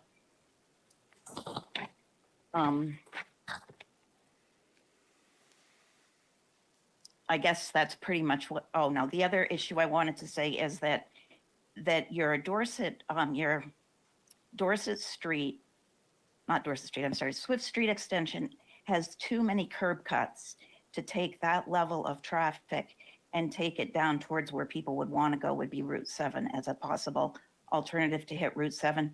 Kennedy Drive is very well planned to take people to 189, and there they can get down without any curb cuts. So I would worry about the safety of residents from Swift Street extension right down Swift Street to Route 7. So anyways, thank you for your time, and I would encourage you to carefully consider removing that from the current plan. Thank you. Thank you very much, Gwen. Is there anyone else? Nope. Okay. Seeing no other or hearing no other, John? Reference was made earlier to a possible Hello. extension This is John Dinklage again. from Cider Mill to Heinsberg Road. Yes. I'd like to know if that's on the city map today. Paul, can you answer that? Sure. So I believe there were two references made to a cider mill to Heinsberg Road connection. One of them has been fully approved. Is it on the city map? It is shown as, yes, it is. Well, it's shown in the updated version of the city map here, because under state law, once a subdivision is approved and the Mylar is recorded, the official map automatically updates. And so Cider Mill 2 is shown in here, showing a roadway connection. The other one That's is... fine. I wasn't aware of that. Okay, the other one is a connection between essentially Van Sicklen Road and Cider Mill, and that is shown on the official map as a planned roadway. And John, I can attest that it's actively being built. They've been blasting and bulldozing and cutting down trees, and what used to be this driveway is now a major thoroughfare. So it's happening. Frank von Turkovich would like to speak, and I think he might be the last one. Okay, thank you. I missed some of the earlier part of the conversation tonight, but I do want to speak in support of keeping these connectors on the city map. And I'm speaking to you as someone who lives on Swift Street, and I appreciate the increase in traffic that might happen if the connection across Dorset Farms is made. But in the short term, what we really need is more east-west connectors in the city, because the amount of traffic on Swift Street today is intense. And I know it would get more intense if this connector is made, but we need to take some pressure off these east-west connectors. So I'm really concerned about the city's plan to eliminate either the Dorset Farms connection, which again would have some personal impact on us, but it's one that we're willing to tolerate, as long as you keep the option open for in the future for the UVM Port Farm connection and maybe some other east-west connectors. I don't support the idea of a city like South Burlington, who usually works so hard to require developers to make interconnections between their projects, to take these things off the city map. We don't need to build these roads now. Maybe we should, but we don't need to do it now. But it would be great to have that option open in the future. And I just don't understand the policy reason for taking it off the table now. It will be very difficult to reacquire this in the future, and I would hope that the council would just leave this intact and then consider whether these roads should be built at the right time. Thank you. Well, Frank, just to sort of summarize what I believe to be the reasoning that the Planning Commission voted unanimously to take them off, particularly the Swift Street extension, is that it impacted a 500-year floodplain. It goes across a Class 2 wetland, and it goes across a major habitat and wildlife corridor. And their analysis, I think, was that those are really important to the city. I think, and just from my own perspective, I know these maps and planning, you plan over decades, and you don't know how a city will really develop. And I think we've had probably considerably more development in the southeast quadrant and going down to Shelburne Road than perhaps 40 or 60 years ago people were envisioning. And as a result of that, the impacts to wildlife corridors have changed, and they have gotten more and more narrow.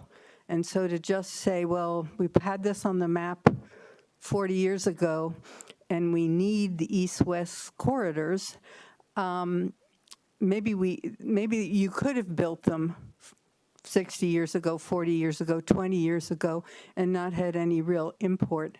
I guess the wetlands would always be there, but in terms of the habitat.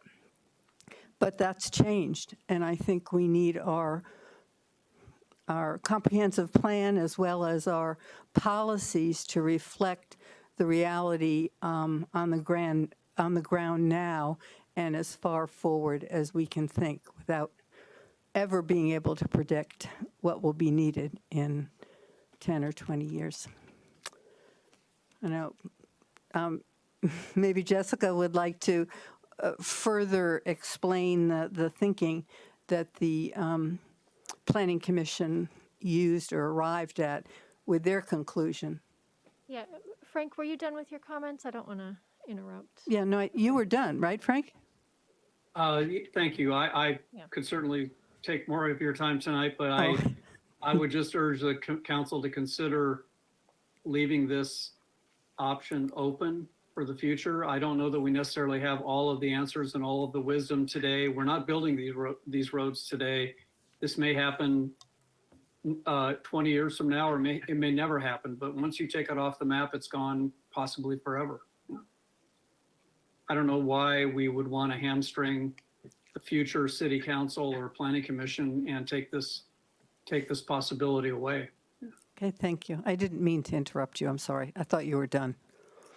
Jessica? I guess one of the things that Frank brought up is a really good point, is that we do have strong policies for connections between our neighborhoods, and we do ask people when they're developing lands to make connections to existing neighborhoods and provide for connections in the future. So that actually was part of our conversation, and really it came up the most in this case with the Hort Farm area, knowing that if in some point in the future the university did sell that and did develop it, which is not their plan, but if that did come to pass, our other policies would create those connections to the neighborhoods around it without necessarily needing to have it on the official map because of our other policies for connection. So we felt like in this case it was sending the wrong message to say that we want the farm to build a road through the farm, because that's not really what we're asking them to do. But if there is some huge land use change and they completely change what they're doing there, our other mechanisms would create those connections. So that did come up. So. Okay, thank you. Tom? Clarifying question on that point, if I may. So my understanding, I want to disclose that Lisa Kingsbury from University of Vermont, planning director, did reach out to me about this, and she stated that the university's position is in support of removing this road from the horticultural farm. But to your point that you just made there, Jessica, or Chair Luisos, can you confirm that when we take it off of the official map, which I'm currently inclined to do because the University of Vermont is in favor of it and it was already taken from the comp plan, but when we take it off the map, that then puts a future road, as you were just describing, the financial burden on the backs of the city and not the University of Vermont, if they were to do something. Is that an incorrect understanding, or did I frame my question well enough, Paul? Yeah, Paul Connor, Planning and Zoning Director. I guess what I would say is that the official map, its primary purpose is it's a regulatory tool that accompanies a city's zoning regulations. So it puts a property owner on notice that there is a planned public facility to be incorporated into any development designs that they do. Oftentimes, that coincides with, if a property is being developed, then the city has made it clear where it wants connections or where it wants a park or where it needs whatever other facility. And the financial responsibility often winds up being with the developer in the official map version because they're building out the property. Now, I'm not saying that's 100% because, you know, there can be circumstances of the significance of a municipality's public interest may outweigh what the development project was going to be. So, for example, let's say if there was a 50-acre parcel and the city said we're interested in a 39-acre park, for the developer to just give that would probably be outsized. Oftentimes with a roadway, the roadway is central to their development project anyway. And so something that takes place on the official map is done by the developer in the construction. Does that It answer? does. May I follow up? Sure. So what I heard in your answer is that this is a benefit to UVM in that it takes the financial burden of a road going in there off of their by default plate, and it would then put it on more on the city to acquire the land and then pay for the road if we wanted it 20, 30, 40 years. I'm still inclined to support it for all those reasons, partly because I bleed green and gold, and if UVM wants something, I'm going to be biased and want to support it. That was meant to be somewhat humorous. But I will say that I just want to note that we are benefiting the University of Vermont by putting a possible future road in this area, the financial burden more so on the city than leaving it on the map, giving us the option to require it and put it on their dime. I think I heard that in your answer, but I'm trying to get clarity. I guess what I'm saying is it's not necessarily changing the financial equation. It could, but I think what it more specifically does is, let's say that the Hort Farm property were thinking about doing some development proposal, and maybe they were only thinking on doing it on a portion of the property. Then they would need to consider the connection, the specific connection that the city wanted to be doing, and they'd be put on notice up front before you begin to put any pen to paper. This is the important connection for us. Without it on there, as Chair Luisas indicated, there are certainly streets that dead end into the Hort Farm, and it could be imagined that the city's other policies would say we want A and B and C connected, but it's not as clear a statement to say this is the roadway that we're looking for. I think that's more principally what this specific tool does. If the city wanted to go out and acquire a piece of land of our own choice, I think that is a tool where maybe the comprehensive plan is the stronger tool, because the official map doesn't play a role necessarily in our capital planning and work. It certainly supports it, but it doesn't give us any more power than we otherwise would have. Does that answer the question? It does. Thank you. Okay. Okay, Tim. So, Yeah, should we come out of the public hearing? hearing, We yes. probably should.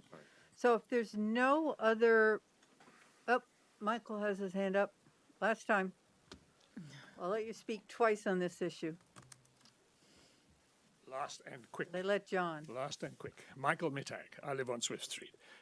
Several people have mentioned the need for east-west connectors, and that the removal of the Swift Street extension will be a loss. I'd like to remind the council that there is an opportunity for an east-west connector at the top of Old Cross Road, and the city already owns a right-of-way almost all the way through to Butler Farms, I think it is. I believe that is correct. So that option is still open. It's still on the map, and it would be a better place if we ever have to have it.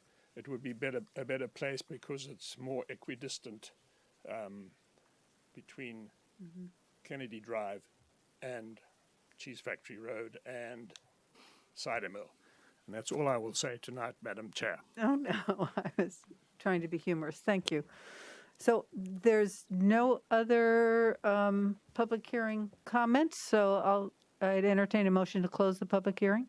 So I move to close the public hearing on official map amendments number OM-21-01 and number 0M-21-02. Is there a second? Second. All in favor? Aye. Okay. So we move on to, is we close the public hearing. So I would entertain a, well, we can have further discussion. Tim want to say something? Tim wanted to say something? I just want to say that when these roads were put on the official map, if it was 40 or more years ago, the city had a lot less density then.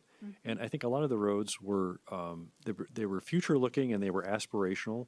And as our density has increased, we've learned certain things about those areas that are less dense and how we want to preserve them. And one way you preserve them is not to put a road through them.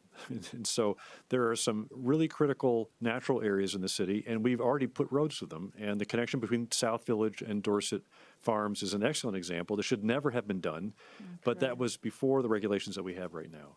So I think it's important for us to recognize that these two connections do not have to be made. They can come off the map. The Planning Commission's unanimous in their advice on this, so I'm ready to move forward and remove them. Yeah, thank you. I completely agree with Tim, and I think you said it very well, that with regard to natural areas, that this is no place for a road. And it would, I think, really preclude the use of Wheeler. And I think that other people have spoken to the fact that further south there are more opportunities for east-west, and why alleviate the traffic on Kennedy Drive? It makes no sense. Okay, Matt, you had your hand up. Did you want to say something? Yeah, I did. I was just hoping to make a clarification, and I don't. When you look at the map and you see the line that says number 7, the planned connection with Cider Mill Drive, that is not under construction. Just to clarify, what is under construction, as Helen knows, the chair really knows all too well, is the entrance to Cider Mill 2, as it's often called, as it was approved. There will be a connection between Cider Mill 2, whose main entrance is on Heinsberg Road, to Cider Mill 1, but that will be after the 50th connection, as required by our land development regulations, because there needs to be, when you build the 50th home, there needs to be a second egress. So when Dorset Park was built, clearly over 50 homes, that wasn't a requirement to have a second egress, because there's only one way out of that development. I don't think that's an issue. I think we would have heard from the fire chief. I'm sure the fire chief was briefed when the planning commission discussed this about whether or not a second egress is needed for Dorset Farms. I agree with most of the comments regarding whether we need that. I just want to clarify that the Cider Mill connection with Heinsberg Road is on the map, is not built yet, will not be built unless a developer develops that portion just to the east. The connection between Cider Mill 2, which is not built yet, but as the roads are being constructed, and Cider Mill 1 will only be made after the 50th home is built in that development, and it will not be a route that people will travel through. I hope they don't travel through, and I'll do my hardest because I live in that neighborhood. It will be a way that Cider Mill 2 people can get to Cider Mill 1, but not a major corridor. And if it is a major corridor, it's a major problem. So we do need east-west connections, but I agree with the comments that, once we build Veterans Park and we establish Wheeler Park, the need for having that connection there became less important. And having Kennedy Drive and having the access there just shows you. I am concerned that 20 feet is not the right amount after listening to Mr. Dinklage's comments. I am curious if Paul or Jessica could tell us why 20, why not 30?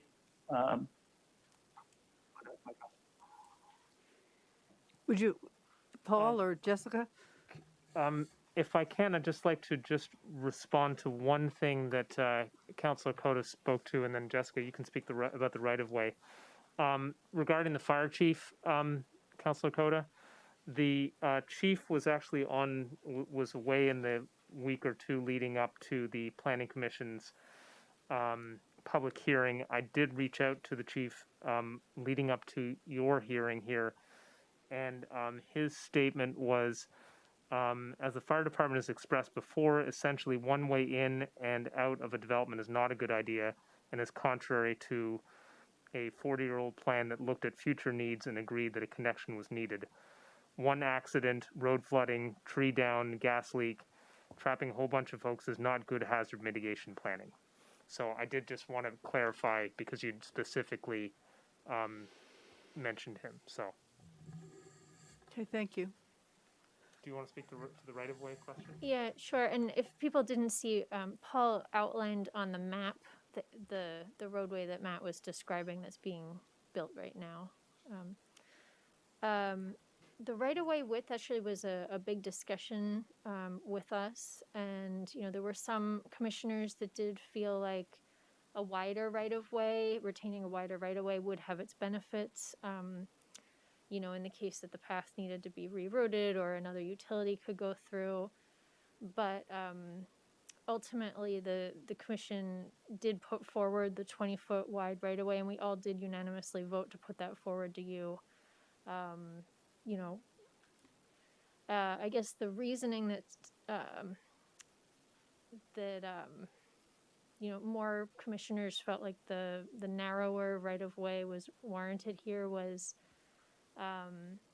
because they really didn't want the city to do like a sneaky thing where they said, oh, we're only going to do a path to just kind of appease the people who were commenting in the moment and then later on switch it to a full roadway. So there seemed to be kind of some concern that if, we had the full wide right-of-way that eventually it would become a full road connection, and that's not what people were really asking for. So there was discussion. The staff recommendation was to go with a wider right-of-way to allow for more flexibility in the future. So, it was a discussion. Tom? So I am in support of these changes, but I will say with what you just read from the fire chief and the rationale for going with 20 foot right there, that doesn't seem like good planning to go down to 20 feet just because of a concern of mistrust. So if the staff recommended a wider right of way, and we have the best planning staff in the great state of Vermont, I'm wondering what did the staff recommend? Was it 30 feet, 40 feet? And I just think that would, to John Dinklage, the former chair of the DRB and a former city councilor, raising the notion of municipal utilities, it seems to make sense to have that option.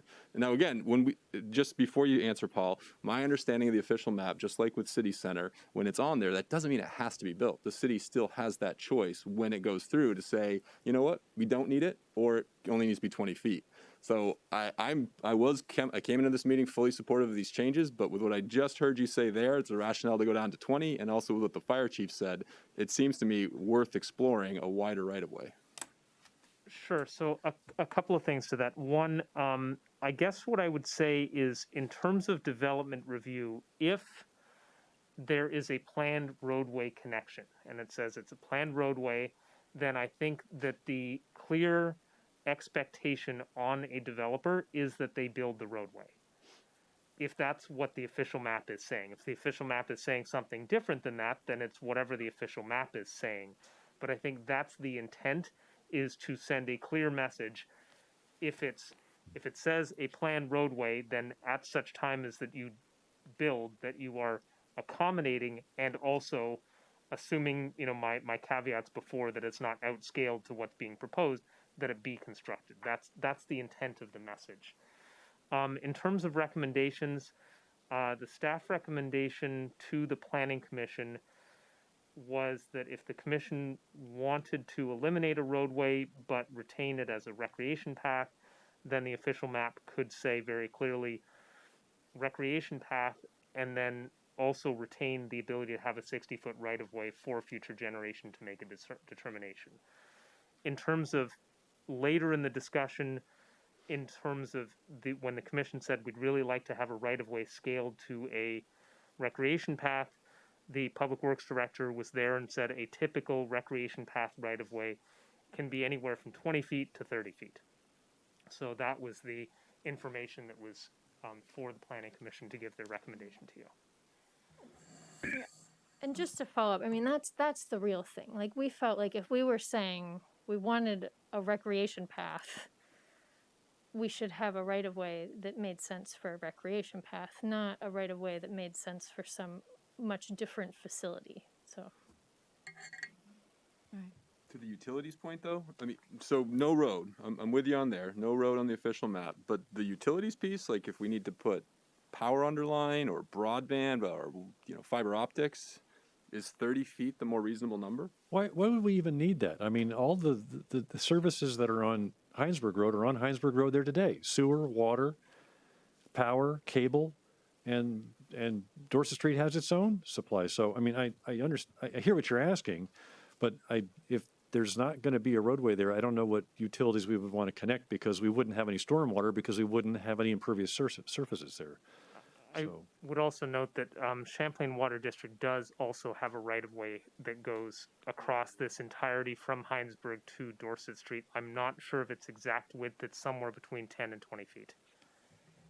Yeah, I'm satisfied that the Planning Commission has fully vetted their decision. I don't think it was fear of, of contention or something, or mistrust. I think that I hear from the staff and from other comments here that this is really thoughtfully thought through, and I don't have the qualms that the utilities won't be able to be provided for. I think they are provided for already, as Councilor Barrett said.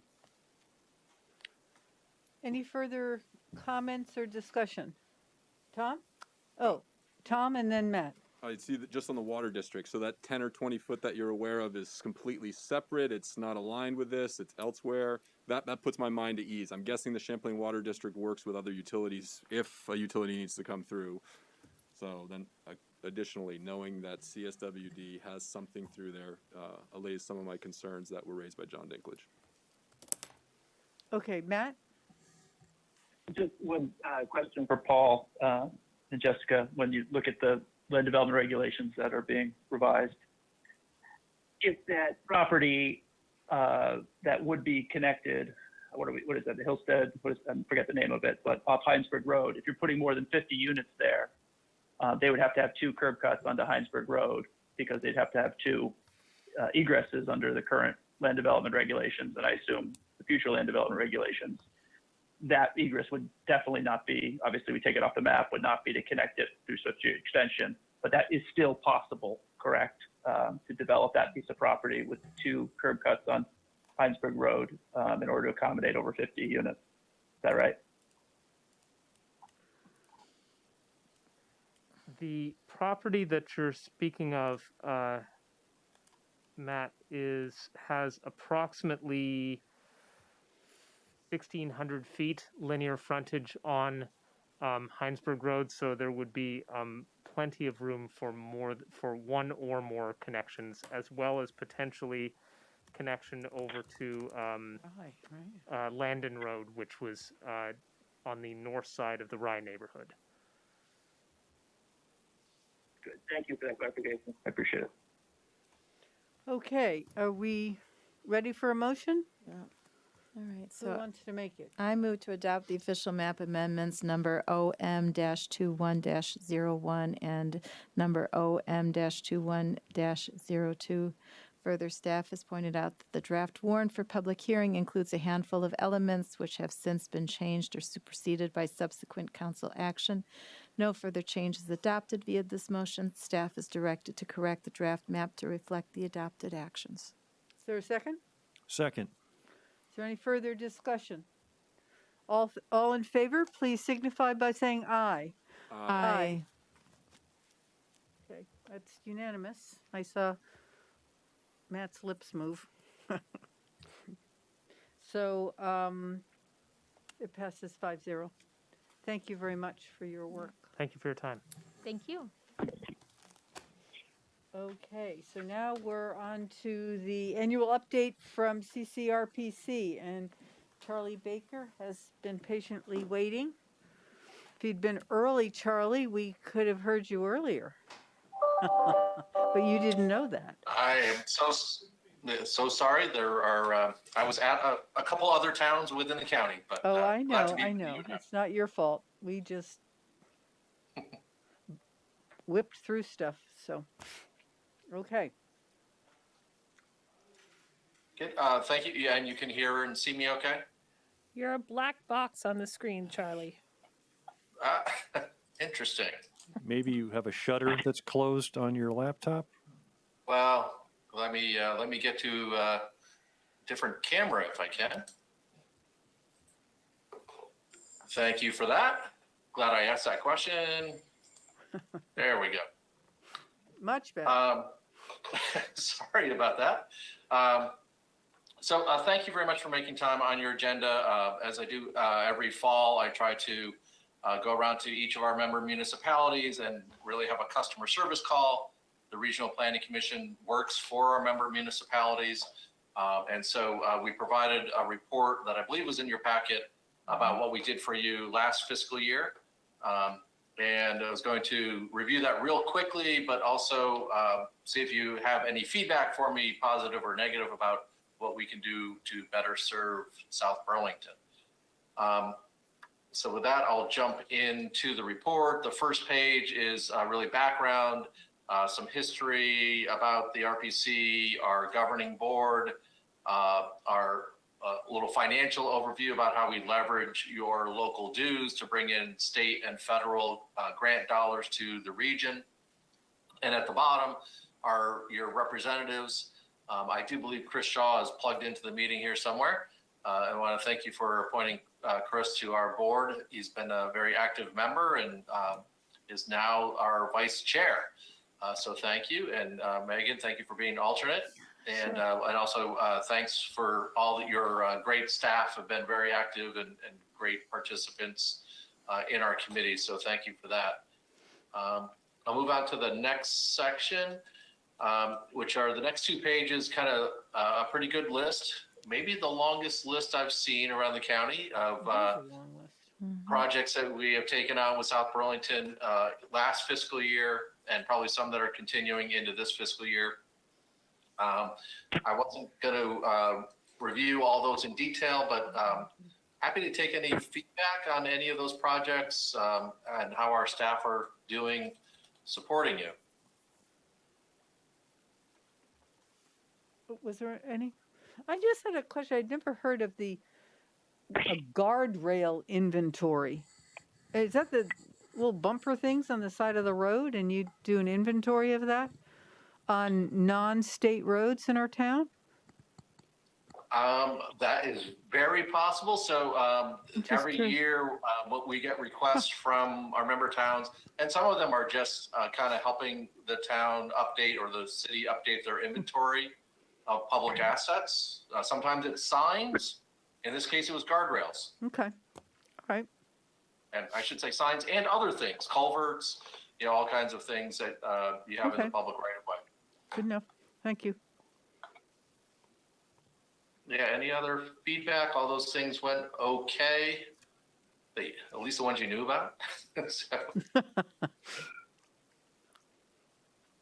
All right. And on the 4th page are a number of projects in the capital program, in our transportation improvement program, and also mirrored in the capital program of the state. And I don't know, I'm happy to take any questions, or I can dig into any of those questions or any of those projects if you have a question. Will you just remind me again, because I asked this the last time and I can't remember the answer. When you're dealing with this whole big improvement on I-89, one of the things is a big issue for a number of South Burlington residents are those homes that butt up against the interstate between, I don't know which exit it is, 13 and 14. And, 13 and 14. And just considering some kind of noise barrier or berm or some way to reduce the noise. Is that, if I'm recalling, that's part of the whole big view of I-89? Yeah, we definitely got that comment a number of times. So we will try to include something to address that in the future. And just to be clear, for anyone listening from home, we're in my report, I was referring to things that are in the capital program. What the council chair is referring to is not in the capital program, but part of a study that we're undertaking right now. All right, I'm sorry. We hope to wrap up this fiscal year. Sorry, but yes, Helen, that is something that is on the table as part of that 89 study. Okay, thank you. I'm sorry. This was, yes. Yeah, no problem. Yeah, any other questions? You have a lot of projects that are in the capital program, and a lot of different construction things happening. So I guess I'll say congratulations on that. And then on the page 5 are the projects that are in our current work program, more planning oriented activities that we are helping you with this fiscal year.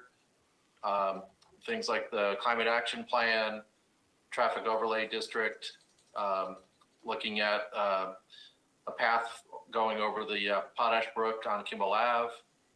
But again, happy to take any feedback on how those projects are going.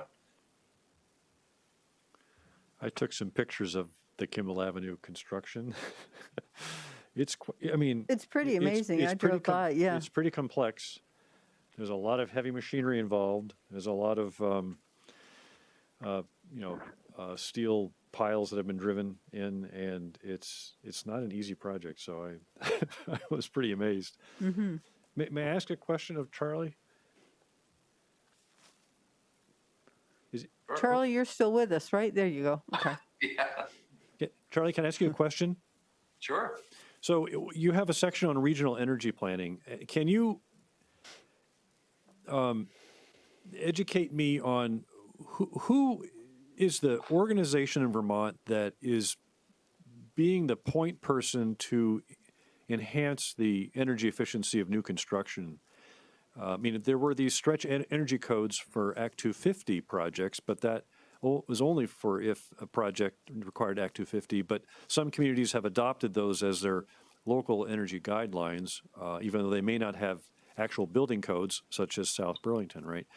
Is the CCRPC, is the work you do considered to be leading the state in trying to create new detailed building code guidelines to get towards net zero, or are you providing other services outside of that? Definitely, I wouldn't say so much in what the specific thing you were suggesting. I think there is discussion about how to make the state's energy codes. Well, maybe I should say how to ensure that they are actually followed through upon. I'm sorry, I'm getting a funny thing happening. That CO, the caller, is sometimes taking the screen. Tim, most of our energy planning is really, or energy work is really to support what's going on in the municipal energy committees. And with the a appropriation that was done by the legislature, we were able to hire an energy project manager just a couple of weeks ago. So there, you may have seen a little bit of news or email that went out to our municipalities, kind of offering Ann Janda, who's new to our staff, as a resource. So if your community has a project that you'd like to move forward, we are happy to help move those projects, whatever they might be, and to add some staff resource that maybe you don't have. I think we're definitely getting some interest in the smaller towns, and maybe South Burlington's already adequately staffed. I don't know, but do let us know, or let Ann know if she can help move a project forward. The specific idea you mentioned, I don't think is specifically on our plate to help with at this point. Although I do think there is an issue in that there isn't a real inspection agency assigned to those, residential energy codes. And so, how do you know that it happened? And I certainly believe in trust, but also let's trust, but maybe verify also. So maybe there's some opportunity to have a verification system that those things are supposed to be done were actually done. Did you have more to your question? I apologize. No, that's good. That's kind of what I expected, but I just it's bothersome that, I mean, every municipality could have different, energy efficiency codes, and really there should be one one entity that has done the research, that understands how it should be done, and pretty much edicts that across the whole state. Because, I mean, it's a statewide effort to try and decrease our carbon emissions, right? And the only way we're going to do that, if you are a wood or a natural gas or a propane or an oil user, right, is to have as efficient a house as you can have that's cost effective for the technology available at the time that that house is built. All those future houses that are built, right, should effectively be net zero if possible, if that works. If it works and it's cost effective, it's time for the builders to hear the tune and to dance to it, as much as they can. And even if you don't have inspections done in your town, I mean, at least in South Burlington, for those large developments, they have to file an energy spec sheet that highlights all of the points that in their construction that agree with whatever the spec code is. If it's an Act 250 stretch code, they have to highlight and check off all those things that they did, right? Whether it's a blower-door test, whether it's foamed, parts of the house at the joists, or if it's the whole wall, whatever it might be, right? So it's just it's time to move the state forward in one direction and have somebody tell all these municipalities what the actual code should be, whether or not you can inspect it, right? Yeah, and I do think, the state has adopted, both the energy code and the stretch requirements. The question is how it's enforced. I think that you're getting at, which is not, from my view, totally equitable. If you're subject to Act 250, you're subject to a different standard than if you build in the middle of a forest and break up a habitat area. So things don't really seem to be quite equitable in how that's applied. And maybe the legislature will take that up again and have some more conversation about how to make it a little bit more functional. Well, does Act 250 have it? Does Act 250 have its own inspectors? No, I think you characterize that situation pretty well.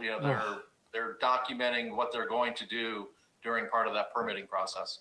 Well, then the state should pick up the ball, and they should hire and pay Act 250 inspectors to go around the state and inspect those particular projects. That's what they should do. That's not one possibility, but I will point out it doesn't seem fair that Act 250 projects would be subjected to it when we know that the vast majority of development doesn't really go through Act 250. No, I know. So anyway, sorry that we got into a whole policy discussion. That's okay. But we are not adequately serving you on that issue. I heard you. Megan?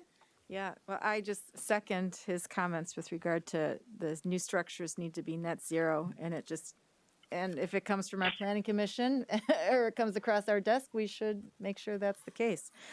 I was curious on the South Burlington Williston shared use path connection to understand the wetlands, and I was seeing that there were some impact or the in lieu fee, the payment into the Ducks Unlimited in lieu fee account. And I was curious if you could tell me more. That's on page 7 of this Stantec document dated August 24th, 2020, the South Burlington Williston Shared Use Path Connection. So this is a shared use, right? Path. It's not even a new road. And if I'm understanding correctly, and on page 7, do you see that first bullet point? Based upon updated... I'm sorry? I don't know. You're referring to page 7 of my report? Yes. No. Of the report that is embedded in your report under the South Burlington Williston Shared Use Path Connection. It's Okay, a- apologies, I'm not familiar with the detail there. So it's on page 2, I think, of your report. Okay. Yep, It's the second link. gotcha, thank you. And then when you open up that link on page 7 of that I see, yeah. document, it says, based upon updated U.S. Army Corps of Engineers regulations and mitigation requirements, it is likely that direct wetland impacts resulting from the project would require compensatory mitigation via payment into the Ducks Unlimited in lieu fee, ILF, account. For projects in the Champlain Valley, impacts are assessed at $180,194.54 per credit, and these may range from a 1-to-1 to 2-to-1 ratio. For example, a project with 20,000 square feet of direct wetland impact may incur an ILF of $82,734 to $165,468. I was just, and it goes on. I mean, and I, could read the bullet point ahead of it too. I was curious to know more about that. So there is, if you build on lands that normally should not be built on, you just simply pay a fee? I'm going from knowledge in my previous job that yes, the Corps has some flexibility in how they deal with impacts to Corps regulated wetlands. We either stay away or mitigate, or financially, or with some other, creating some wetlands elsewhere. All right. Is that not a totally surprising thing, no. Okay. All right. I just was noting it. So that's in our county. Those are the figures for our county. I do not know the background on that specific. Okay. Yeah, which if you, I'll follow up on that, Megan, and check in with the consultant to give you some more background on that. Yeah. Okay. Thanks. I appreciate it. I'm just curious to know how that works. I do realize that our airport did something with Muddy Brook, right? We did get some land off the Van Sicklen Road because of the airport. Right. So, yeah, that they gave to the, not the Chittenden County. Winooski Valley. Yeah. The Winooski Valley Parks District. Yeah. There's a whole little park there, but it was given by the airport. Yeah. To mitigate something. Those types of things definitely happen. So, okay. All right. I was just curious. Not surprising. About that. Yeah, and sorry, the last section of the report deals with a lot of regional activities are done without regard to one specific town or city. I'll just mention a couple of them just to get you thinking a little bit. One is we're again planning to do our legislative forum at the beginning of December. If there are ideas like around energy codes that you'd like to put on, or get us to think about putting on that agenda, please get back to me with any thoughts related to legislative actions. Also, racial equity. We've hired a consultant team that is working with us on that topic, mostly inwardly focused right now, and to make sure that we're doing as much as we can as an organization. But then we are also having a racial equity summit on November 6th, and really targeting bringing BIPOC residents into a conversation. And we do have one eye towards whatever we learn from this process, being able to share it with our member municipalities. So I think this is just a little bit of a heads up. We will be sharing what we learn as we go through that process, probably early in 22. And then the third item I just want to do a quick mention of, or maybe building homes together. We just sent out a press release a week or two ago, wrapping up that first 5-year campaign. We built more houses than we targeted. However, even though we wanted to build 3,500, we built more than 3,600. When I say we, I mean the community broadly in Chittenden County. it's really was nowhere near enough to positively impact our largely broken housing market. And sorry, that's a kind of a strong term, but we are still have a very low vacancy rate. We did not build enough affordable units. And frankly, you know, as we all know, and the pandemic did not help here, but prices escalated quite a bit over the last few years. And so we are taking any ideas about what would help improve our housing market going forward in the next 5 years. So any thoughts would be welcome. And I think the last thing I would usually mention, but we already covered it in the conversation with Tim, is that we do have a new staff person really on board specifically to help municipalities implement any energy projects that you have that are priorities. So please let us know about that topic. And happy to take any questions or feedback on any of the other topics there at the end. Or Yeah, Megan. Yeah, I should have added on to my first comment, because there was also a limit in that that document I pulled up there for the shared use path. The bullet above, it started on page 6, talked about how there was a limit to how much you could build on wetlands, and so that was why they didn't go ahead with the shared use path, I believe. So I would just be curious to know more, if you're going to look into that, more about the civil. What is The it? Army Corps of Engineers. Yeah, Army Corps of Civil Engineers, and I'd like to know those regulations for wetlands.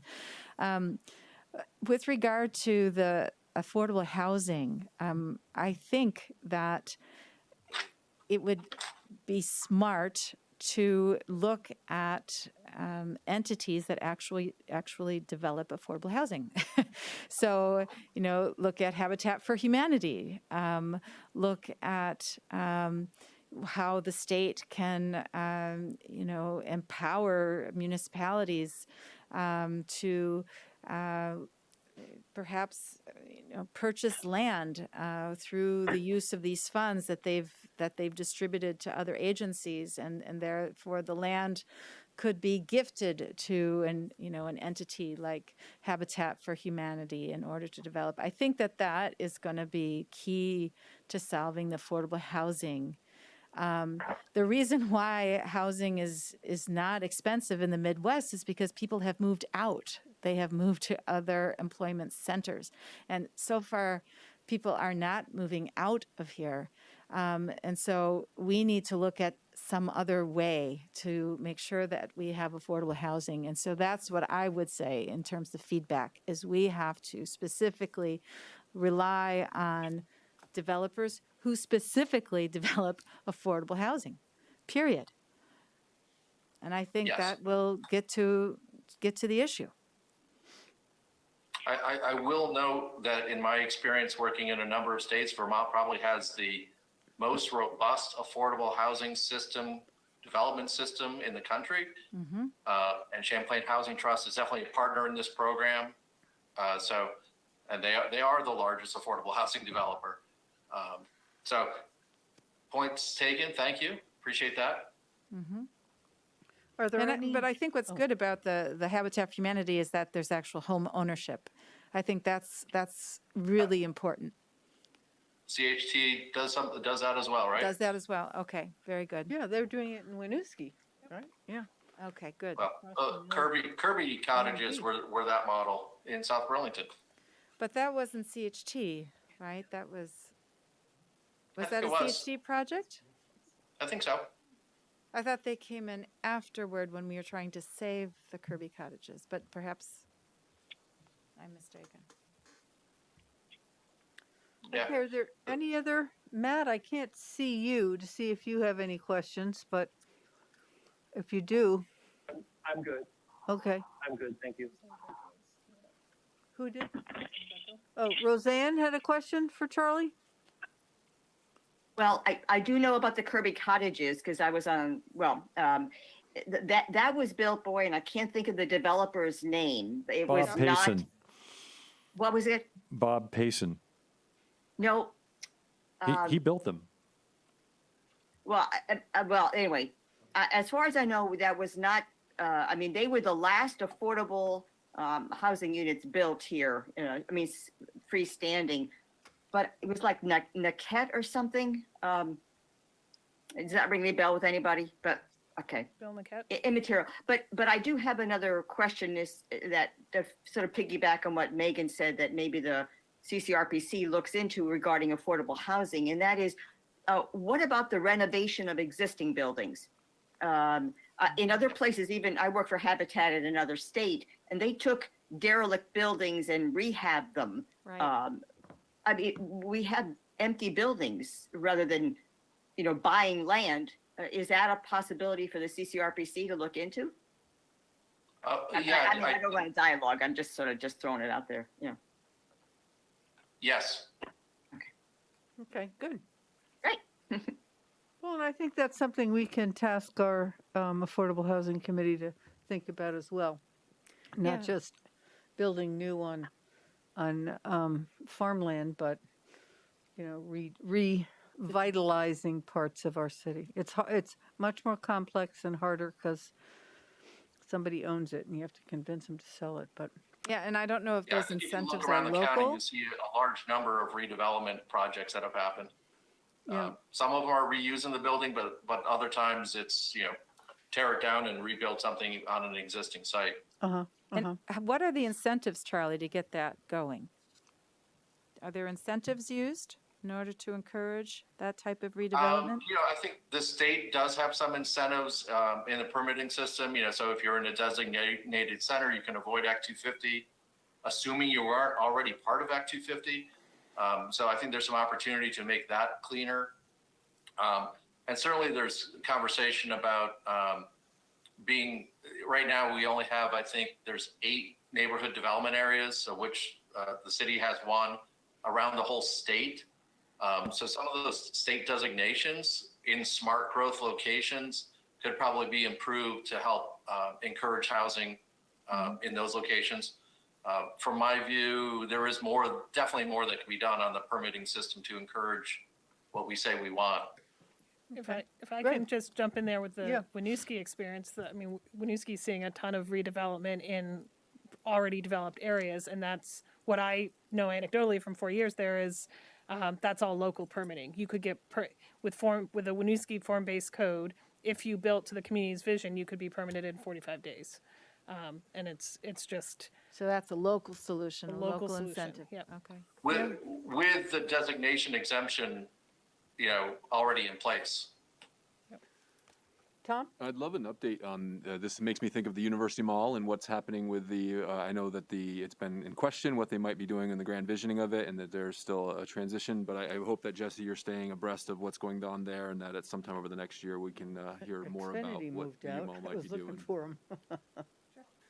and that they might have those same clear paths that you just described in Winooski for that type of development.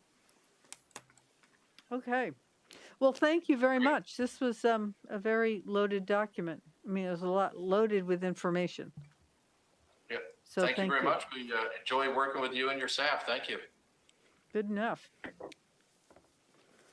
Okay, so we are down to item 15. Consider entering executive session for the purpose of discussing matters related to the city manager's contract. Do we have a motion for that, or wording of a motion? Is it? Well, I know who will be in it because Colin's here, so we want it to include the council and Colin, but not you, right? No, I think you bring me in Bring- initially. Initially? Okay. Right, to explain the issue, yeah. Do we need So I did not give you a motion. Andrew, is that something you can do off the top of your head? Sure, yeah, this would be a one-part motion. Yeah, a one part? Okay. Yeah, council move to enter executive session for the purpose of discussing the employment of a city officer or employee. So moved. Second. All in favor? Aye. Okay. And we will not be coming back, so. We will not be coming back. We will not be making a decision, I guess. So Bringing Councilor Coda in. And then, Matt, how are you going to just join us by phone? I'm going to call him. Oh, okay. Jesse's going to call you. Okay, great. Yeah, you figured that out with her earlier. Okay. Good enough. All right. Well, so do we adjourn? Yeah. No. No, come we out of don't executive adjourn. session. We'll come out and adjourn up there. All right. Well, it's only 9 o'clock, gang, so that's good.